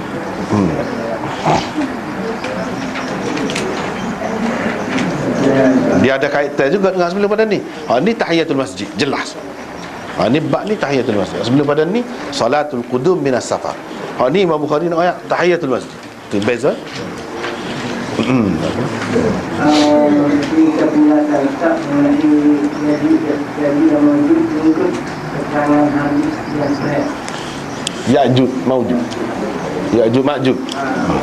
Apa adalah sahabat yang dikatakan tengah membayar zakat setelah menjadi kaya? Adakah ini benar? Dua soalan Jadi yang pertama tadi berkenaan dengan apa? Ya'juj Ma'juj tadi Ya'juj Ma'juj ni kita kena terima sebab dia ada dalam Quran. Itu tak ada khilaf. Semua dia ni gapo orang duk kata macam-macam dah, macam-macam buat gambaran tu tak ada. Manusia, orang. Sebab Dajjal tu pun dia orang. Keturunan Yahudi. Dajjal ni keturunan daripada keturunan Yahudi. Musa Samiri. Musa Samiri. Dia orang. Bukan dajjal, orang. Jadi ni semua ni orang, cuma orang dalam kumpulan yang besar. Dalam kumpulan yang besar. Jadi keturunan dia tu macam-macam lah. Hak duduk bahaskan, duduk kaji bangsa mana. Jadi akhirnya tidak dapat dipastikan. Macam-macam hak kata tu, Amerika lah, kata Rusia lah dah. Itu pengaruh semasa tu sebenarnya. Pengaruh semasa. Yang sebetulnya dia akan ada dia. Dua golongan yang hak kata makan orang gapo tu memang ganas lah. Kalau kita dengar cerita orang kemoja royak tu kan, teruk-teruk kan, ganas sungguh lah. Itu segelintir. Ini seluruh dunia orang Islam. Kena tekan sampai gitu sekali. Kumpulan ni lah. Jadi kira-kiranya yang kata makan hati, makan jantung, apa ni kan pelik lah. Hak tu jadi setengah kata tu sebuah binatang. Tidak. Kerana tak ada hati perut. Tak ada kesia belah langsung. Hati batu, kita kata. Mereka sanggup buat apa saja. Itu Ya'juj dan Ma'juj secara ringkasnya. Bukan kata apa tu dia kata benteng, lepas tu duduk tebuk ke apa, tebuk dan itu dalam hadis itu tamthil, gambaran, perbandingan saja, bukan sebenar lagu tu. Jadi orang cari tak jumpa. Maksud dia nak ayatnya, selagi tak sampai masa Tuhan nak izin dia keluar berlaku. Tak sampai masa dah. Bila sampai masa tak nantilah mana. Tapi dalam hadis tu digambarkan pok-pok dia tu kata dia tu. Lepas tu dia terkambung semula. Lepas tu tebuk pula esok terkambung semula. Itu tamthilan sebenarnya. Akhir sekali dia kata, kita mari semula dah, esok tak ada nak, sudah dekat dah ni. InsyaAllah. Dia kata insyaAllah. Memang tumbuh semua lepas pada tu. Sebab dia kata insyaAllah. Jadi insyaAllah ni jadi orang Islam kalau tidak Islam pula dah. Dia kata insyaAllah tu dah. Timbul kemuskilan. Kalau tidak Islam, maksudnya insya-Allah tu dia pun percaya juga kepada Tuhan, cara dia lah. Cara dia lah. Dan jelas di sini bukan orang Islam walaupun kata insya-Allah tidak Islam. Dia ni musuh Islam. Puak-puak yang memusuhi orang Islam. Jadi itulah secara ringkasnya hakikatnya lagu mana orang gitu. Tidak kata orang ada tanduk kau apa tak ada. Orang. Dajjal tu pun kan keturunan mak ayah Yahudi. Cuma rupa dia tu Tuhan buat tu kita tak tahu lah, tak faham lagu mana kan. Dia boleh jadi sampai begitu sekali. Tapi kalau kita ingat tukar sihir pun apa kurangnya ke, macam-macam boleh buat kan. Hak ni pun dia termasuk dalam hebat sihir. Ilmu sihir dia tu. Orang juga. Dajjal tu pun orang juga. Tak apalah. Lepas tu yang keduanya tadi Sa'labah tu. Cerita Sa'labah tu tak betul itu tak ada. Tak ada lagi tu. Soal lagi Sa'labah ada orang sebut dalam website Darul Kausar tu masuk itu silap kita suruh buat dah. Silap macam mana terlaju tu masuk. Tapi bukan Sa'labah tu, Sa'labah lain pula. Ramai pula Sa'labah. Jadi tengok orang perempuan duduk mandi macam-macam cerita tu. Itu tak betul. Semua tak betul.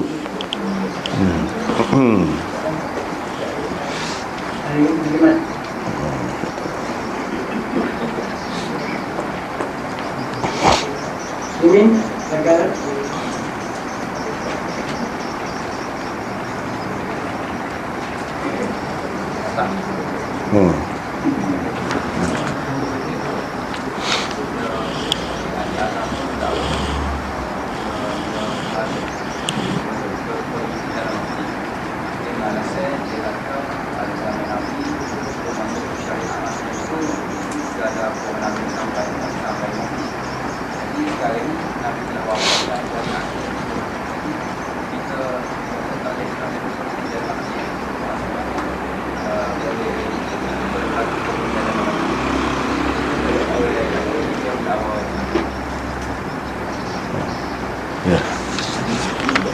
sebelum tu ada soalan di sini. Bolehkah kita tunaikan umrah atau haji menggunakan duit zakat? Menggunakan duit zakat. Kalau orang beri zakat banyak kita, misalnya orang beri kita, bolehlah jadi hak kita, ikut kita lah. Boleh, tak ada gapo.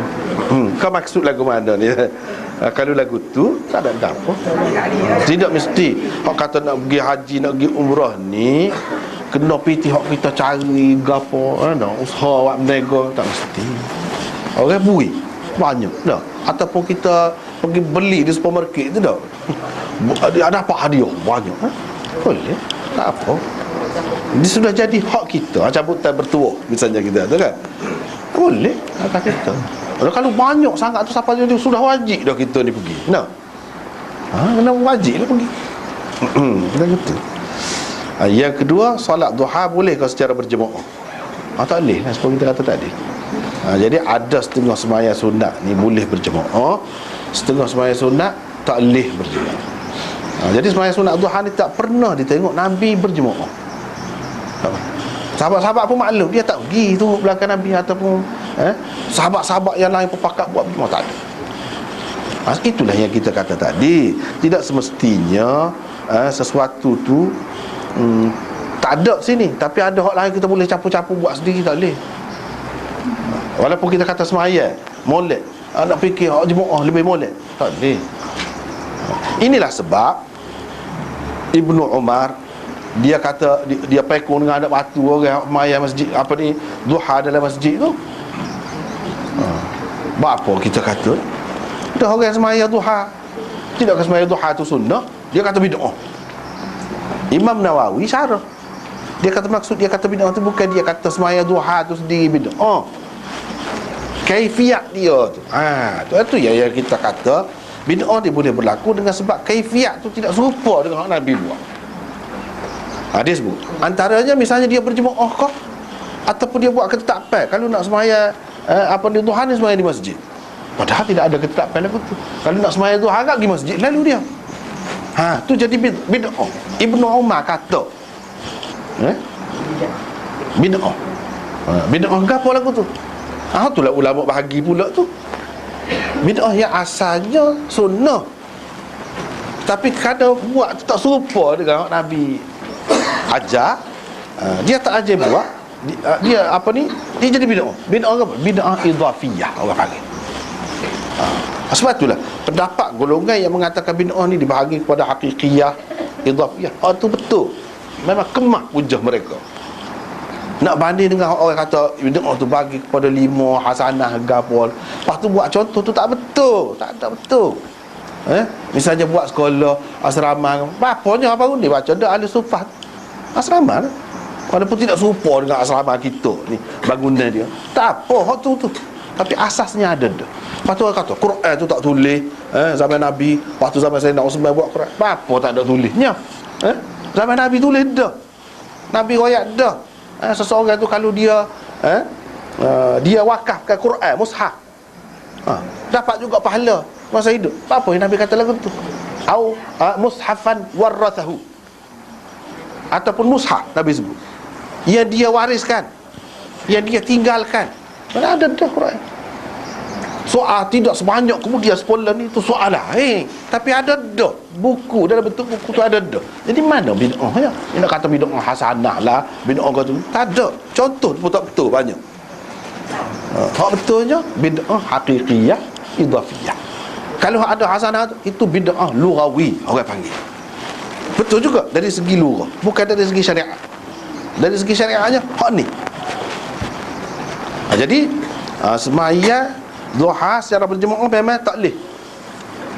Supaya sembahyang rawatib tu lah, setengah-setengah orang dia pakai boleh. Dia moga tengok lain Nabi buat jemaah kan, tak boleh. Kalau tidak apa-apa ya Ibnu Umar marah gitu mau. Apa? Moga sunnah. Lepas tu capur-capur boleh. Apa dia marah? Itu yang benda yang kita kena faham. Ramai tak faham hak ni. Hak ni orang ngaji pun tak faham lagi. Dia duduk kata hak ni Syatibi ni bila? Enggak banyak fiqh Syafi'i itu bila? Sebelum ada tu ada ke fiqh Syafi'i dia boleh ikut tu molek-molek tu? Walaupun dia sebut kaedah benda tu ada dah dipakai macam Ibnu Umar pakai. Ada dah. Kaedah sebut nama gani. Waktu ke dia jadi masalah.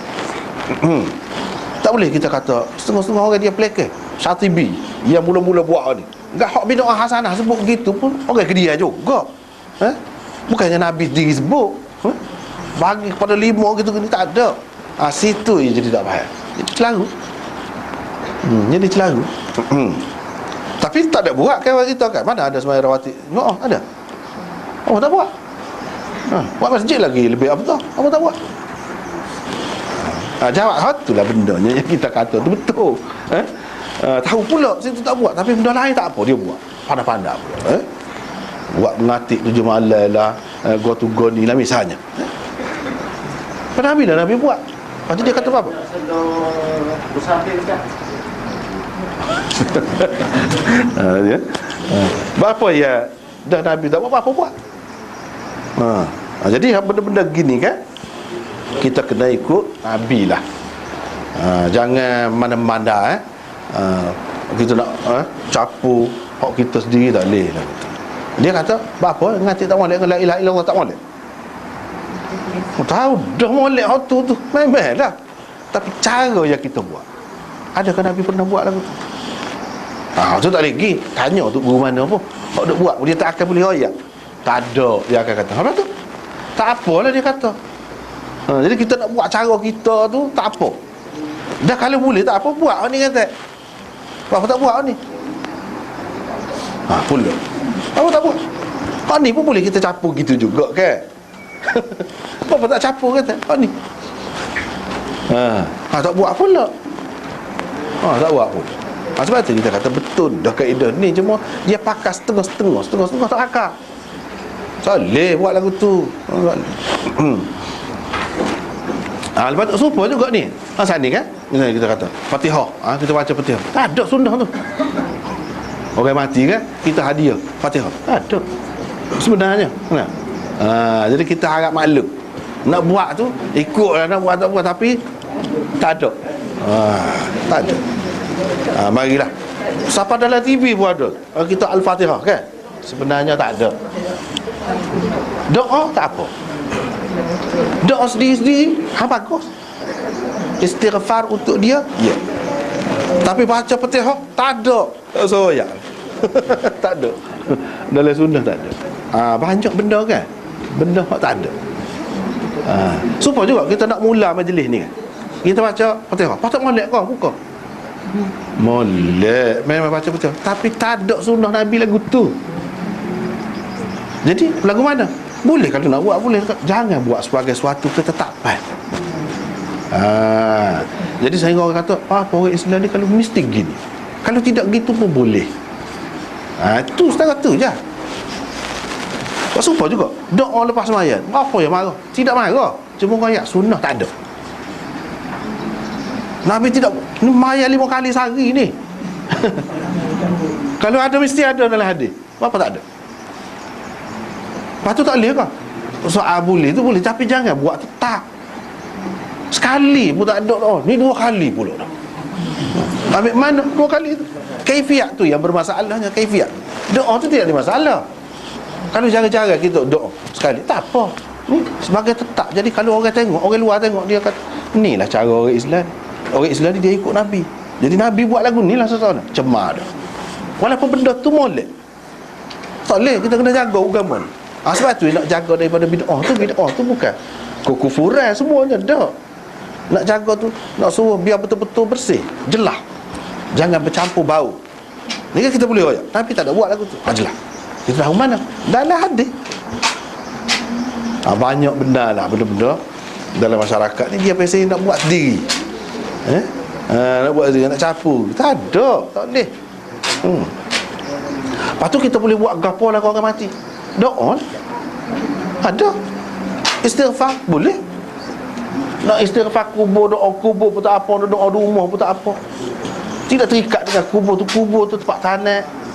Tubuh dia tak tahu mana. Jadi kalau lagu tu kena pergi kubur dah, baru sapa, baru dekat dengan dia. Mana-mana mati jauh tu tak. Susah lagu tu. Mana-mana mati jauh tu, mati laut tu nak pergi buat kan? Nak pergi ziarah kubur laut. Tak ada. Sebenarnya kita doa dengan Tuhan Maha tahu siapa lagi dia. Ada faedah, tapi dalam bentuk tu hak Nabi ajak. Bila tanda-tanda Nabi kata is'alu lahu at-tathbit fa innahu al-an yus'al. Dia doa. Dia royak. Dia royak. Apa dia tak boleh royak orang lain tu? Masalah gatik kau apa dia tak boleh royak. Waktu dia boleh royak. Dia tak aja buat sekali. Kalau dia buat tak apa. Ni tak buat. Dia jadi bid'ah. Jadi serupa juga hak duha ni. Banyak benar contoh hak lagu ni. Contoh hak lagu.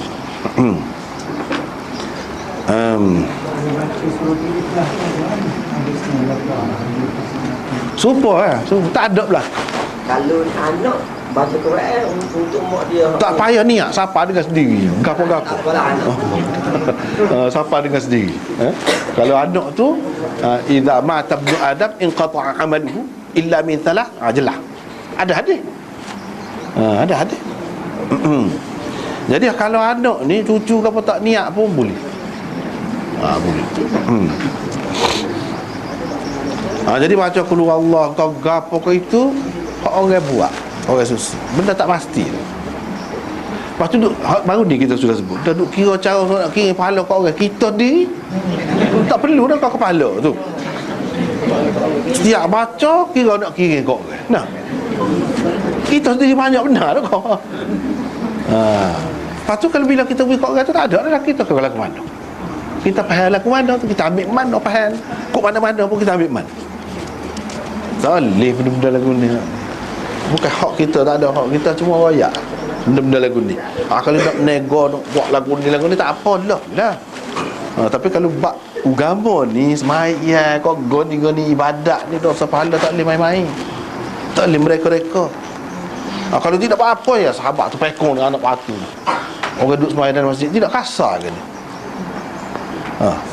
Asal baru ni kita sebut dah Ibnu Umar tu juga bukan dia seorang, orang lain ramai lagi orang lain kan. Mana suruh tak ada dah kelebihan semaya dalam masjid tu. Suruh orang waktu bid dia eret dia tak usah semaya dalam masjid ni bid'ah. Padahal orang tu kata gapo sangat. Hak dia kata tu maksud qomat, maksud bait tu juga, cuma dalam bahasa yang lain. Orang panggil taswib. Lepas pada bel, lepas pada qomat panggil. Mari. Nak berdiri dah ni tak imam. Kata lagu tu taswib. Tak boleh duk. Padahal tidak kata hayya 'ala salah, hayya 'ala salah. Qad qamatis salah. Dia kira cukup dah lah waktu tu. Banyak benar lah dalam masyarakat ni kan. Kalau bulan puasa tu kan, ni ada imsak. Suku. Mana kena berhenti 10 minit sebelum pada masuk subuh. Padahal tak ada tu semua tu. Tengok Quran jelas. Wa kulu washrabu hatta yatabayyana lakumul khaytul abyadu minal khaytil aswadi minal fajr. Jelas. Masuk subuh baru berhenti. Ikut siapa? Tak tahu. Tak tahu nak ayat siapa. Tapi dia buat lagu tu segala kalender tulis. Mana kan?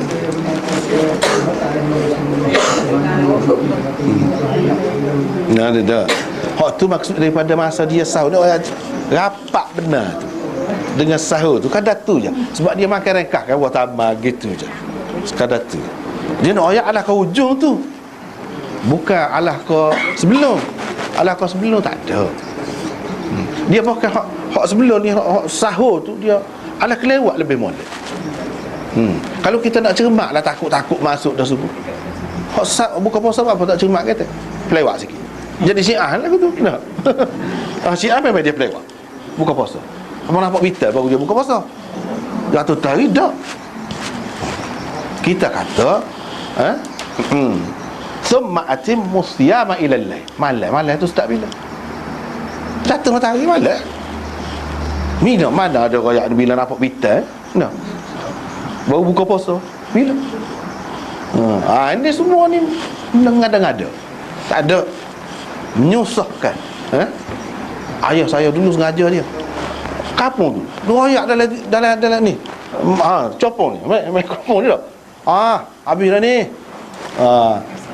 Apa ni sahur habis dah. Berhentilah. Mana-mana makan. Siapa lagu tu?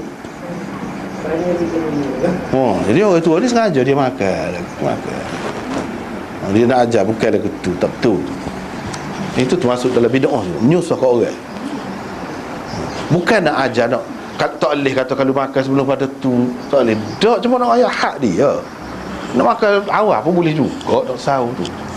Tapi setengah-setengah orang tu tak berani kan, sampai berhenti. Pada hadiah kenyang boleh sepinggan lagi tu, 10 minit 10 minit tu boleh sepinggan lagi tu. Lepas tu kat tengah hari tak ada kerja, duduk tidur, lapar. Oh dia suruh lagu tu. Kalau kita tanya kan mari mana, tak boleh nak ayat lawan Quran dengan hadis hak terang tu, tak boleh. Tak boleh pergi. Banyak nah benda lagu tu. Waktu saya tu bukan main luah tu.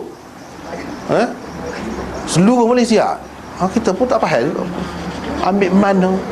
Dia ambil hak tak terang. Ayat Quran tu terang. Minal khaytil aswadi minal fajr. Wa kulu washrabu, makan dan minumlah hatta yatabayyana lakumul khaytul abyadu, sehingga nyata benar putih kepada kamu daripada benar hitam daripada waktu fajar. Maksudnya semua ulama kata subuh, kata dia. Semua mazhab mana pun kata sampai ke subuh dah terang gitu semua tu. Apa yang duduk ikut lain lagi, kau tak tahu mana. Lepas subuh tu tak puasa. Lepas subuh baru start puasa. Kalau seseorang tu tidur dengan isteri dia sebelum dalam masa tu, masa imsak, kalau mengikut tu tak boleh lah. Dia tak ada mandi, tak apa, boleh puasa. Nak semaya tu baru mandi. Nak semaya tu baru mandi. Jadi masuk dalam waktu subuh dah dalam keadaan kotor, sok puasa kita. Asal kita niat puasa sok. Begitulah. Jadi ni panjang kan. Jadi yang ketiganya, apakah maksud sebenar hadis man faraqal jamaah faqad khala'a ribqatal Islam min unuqi. Sesiapa yang berpisah daripada jemaah, berarti dia cabut, dia pecah ikatan Islam daripada tengkuknya ataupun lehernya. Hadis ni wajib kita berjemaah seperti jemaah tabligh, kopah, gapo kau ni tanya. Tidak lagu tu, tidak lagu tu. Maksud jemaah ni dari segi akidah. Sesiapa yang meninggalkan jemaah ni dari segi akidah, jemaah Islam. Jemaah Islam tu dari segi akidah, ahli sunnah misalnya kita kata. Tu. Sehingga hak tu keluar daripada jemaah tidak Islam. Ahli sunnah wal jemaah hak jelasnya. Lepas tu hak tidak ahli sunnah pun kalau tidak jelas lagi keluar daripada Islam, tak lagi. Gitulah. Bukan maksudnya jemaah hak sementara ni, hak seketika ada setengah-setengah tempat ni, bukan. Hak ni maksudnya semua jemaah orang Islam, ataupun khalifah Islam yang sudah diterima, macam Abu Bakar, Umar tu, tiba-tiba dia lari buat lagu lain. Tu tinggal hak lagu tu. Adapun hak kumpulan lagu ni dia semasa bersifat setempat. Kita tengok orang kita kadang-kadang benda-benda lagu ni dia guna, dia pasal tak kena. Alah dia yang untungnya tak boleh, lagu tu tak boleh. Untung kita pun tak boleh. Jadi kita tengok orang-orang alim besar luar-luar negara lah kawan. Kalau kita tengok ulama lah, Said Hawad alim besar, orang Ikhwanul Muslimin asal, tapi dia tubik daripada Ikhwanul Muslimin. Jadi kafir ke dia? Sebab dia kata kafir. Tak ada siapa pun kata kafir. Duk pakas macam kita ni. Satu contoh. Jadi dia tidak setuju Jamaah Islami di Pakistan, bukan main besar hebat, hak Maududi asas tu. Berapa ramai Amin Ahsan Islami, orang alim-alim pengarah tafsir, dia tubik daripada. Kalau dia kata dia kafir, dia keluar daripada Islam. Tak ada. Maulana Habibur Rahman, alim besar ulama hadis, dia pernah ikut tabligh, lepas tu dia tak setuju tabligh. Dia tabligh tak apa tepat kata dia. Banyak kau tak kena, dia kata. Sama dia kata dia keluar daripada Islam, dah tak ada. Tak betul lagu ni. Tak betul. Bukan maksudnya kumpulan-kumpulan yang tertentu tu, sama sekali tidak. Hak ni maksud dari segi akidah. Hak tu maksud. Lepas tu apa dia tadi?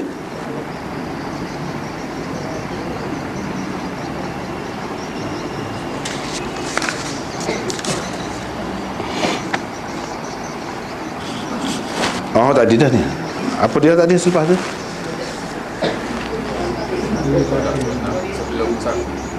Sunat sebelum musafir. Sunat sebelum musafir tak ada. Tak ada. Tak ada. Mana? Sunat sebelum musafir tak ada. Kita hak adanya ini jamak lah dalam musafir ni. Tapi jamak tu mengikut kebanyakan ulamanya kena keluar daripada rumah dulu lah. Lepas tu politik dalam masjid tadi kan. Politik hak semasa ni ada kalanya dia boleh memecah belahkan, boleh jadi tegang. Jadi tak usah kecek waktu lah. Kalau tak kecek waktu pasal apa juga. Cuma kalau kecek politik tak boleh, tak betul lagu tu. Tak betul, dalam Islam ada politik. Lagu mana nak banyak. Tapi jangan hak parti tu jangan lebih-lebih. Hak masa bincang-bincang boleh lah. Jadi sebabnya setengah-setengah kita ni melampau. Dia kata kalau tidak parti dia siapa kafir. Sebab dia pergi hazan ni lah. Tak kena tu, bukan lagu tu. Siapa kafir tu lebih teruk lagi daripada kafir hak asli. Tu tak boleh tu. Jadi kalau siapa lagu tu duduk dalam masjid dah tegang. Jadi kita kena tengok dulu setara mana. Tengok dulu. Tapi kalau dia jelas kecek, misalnya tu imam ke gapo, dia kata hukum Islam tak sesuai lah ni. Tengok atas kecek lah. Tapi kalau secara umum gitu, dia kata dia nak Islam juga, cuma cara kita kita kena bersatu padu dulu gitu. Tu boleh bertala asal lagi. Jangan tak boleh lah. Jangan kata politik tak ada dalam Islam. Kalau politik tak ada dalam Islam tak betul tu. Nabi dulu mengatakan kalau tak ada politik. Cuma tu hak zaman Nabi. Hak zaman kita mungkin ada banyak perkara yang baru, kena kita sesuaikan diri. Misalnya zaman Nabi tak ada pilihan raya, tak ada calon, tak ada gapo ni kan. Hak sepuluh ni. Jadi hak dia kena sesuai dengan keadaan lah. Dan nak kecek politik syarat dia begitu, masuk boleh lah. Tapi nak kata mesti semua mesti dalam bentuk parti sampai bila-bila. Sampai dia tetap lagu tu.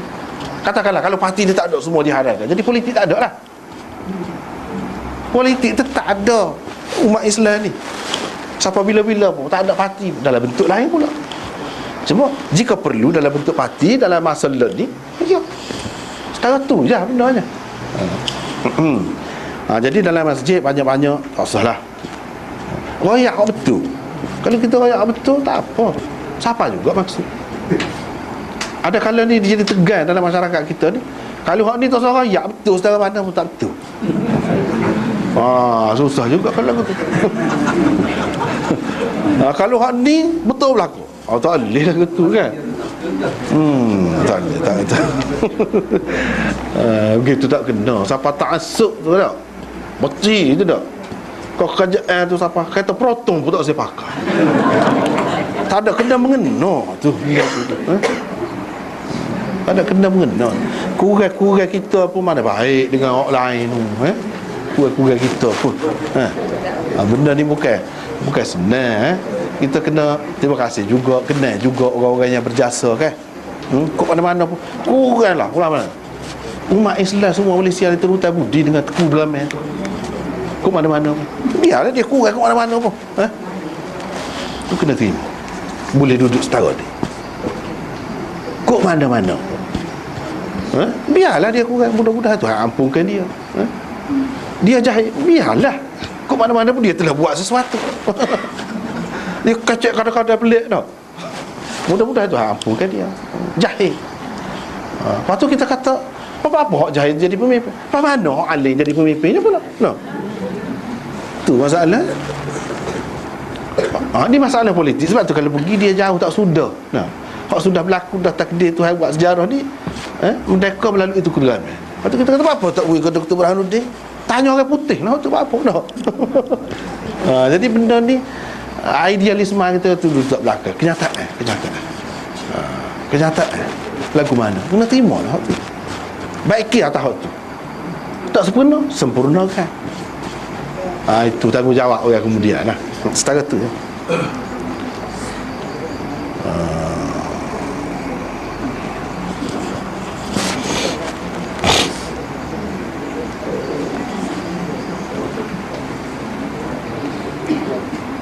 Ini masalah anak angkat, masalah anak angkat.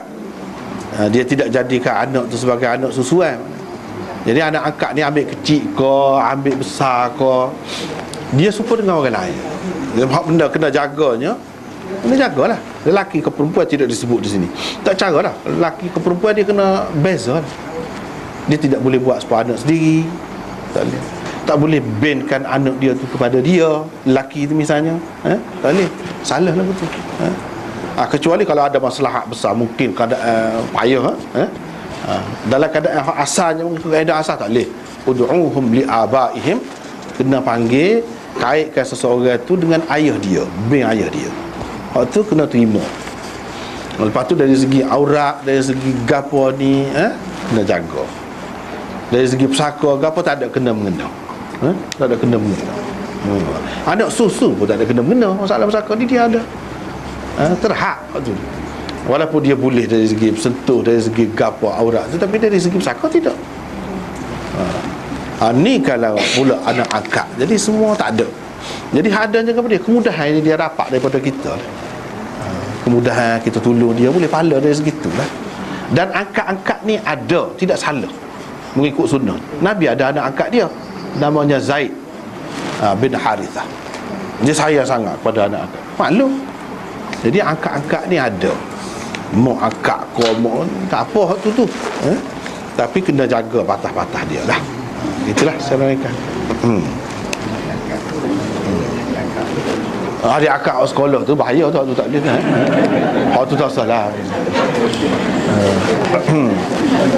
Tu tak betul. Dia keraya lah. Suami jatuh agak dia juga darah. Lepas dia nak balik. Jadi dia rancang untuk mana Ustaz ni? Tak dengar rancang mana ni? Dia rancang lupa.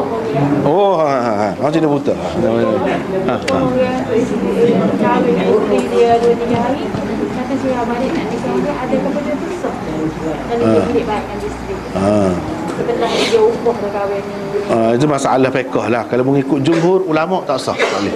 Tak boleh janji seperjanji saat ni lah jual, mesti kena jual kau orang ni. Tak boleh.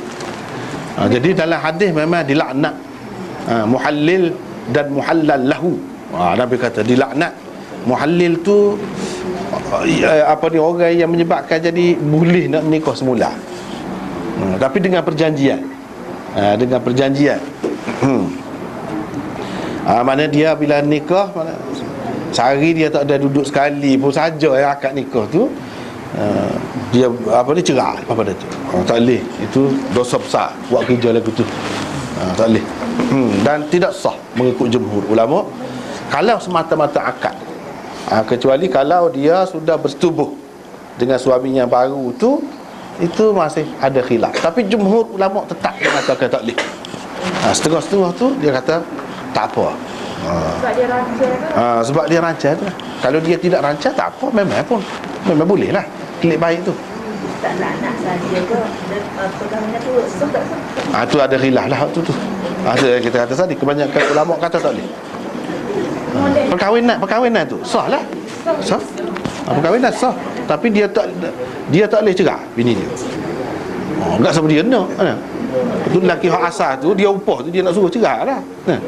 kalau setelah dia cerai dah, dia makan umur tu cerai dah, dia nak klik baik isteri. Kalau dengan perjanjian tak boleh. Tak boleh lah. Kalau tak ada perjanjian memang itu mengharuskan. Boleh. Kalau dia kahwin juga Ustaz. Dosa besar. Tu. Kalau mengikut jumhur ulama tak sah. Tak sah dah nikah tu. Jadi ni semua ni perbuatan ke arah ada pula sekarang ni. Zaman dulu pun ada.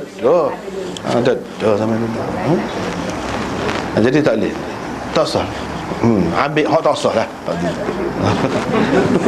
Kalau tak kira-kira banyak kan, semata-mata akad tu boleh dah. Walaupun tak setubuh sekali pun. Sebab dia kira nikah, asal nikah. Tidak syarat setubuh. Tak usah kira lah tu, tak usah lah. Dan moga ada hadis tu, kita pakai tu. Kira tak usah, jangan. Kalau suami tu sebenarnya minta cerai. Kalau suami tu zahir dan batin memang tak boleh. Boleh. Boleh. Pakai masa lama dah. Dah bagi masa 4-5 Oh, boleh. Dia itu salah satu perkara yang mengharuskan. Sebab saya last week tu masa kita perceraian ni memang juga kami besok sah kan. Baik. Tapi kalau cerai pasal kita nak boleh Tak apa. Tak apa. Boleh. Itu hak perempuan. Hak dia.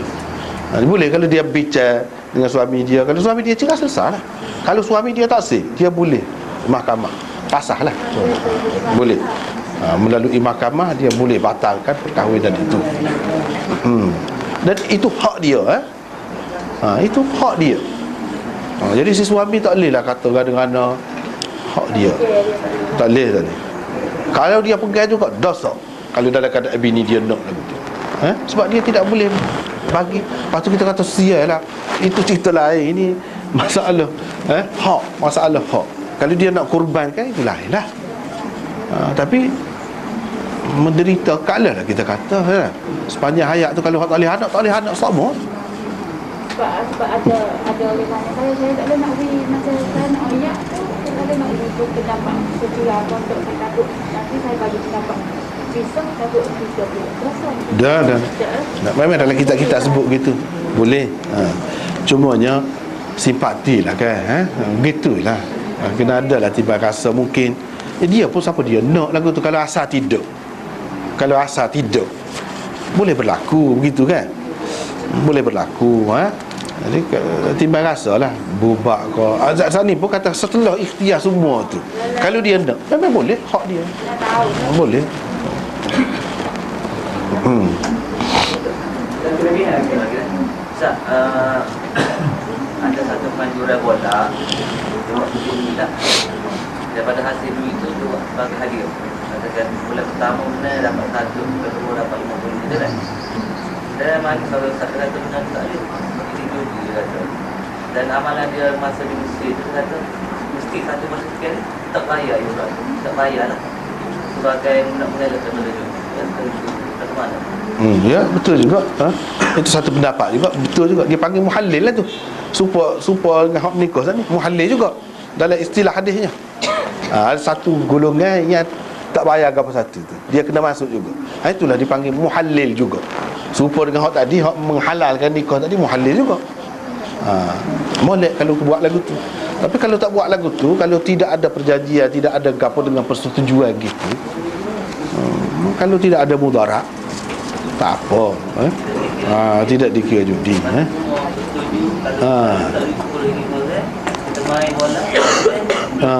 Begitulah.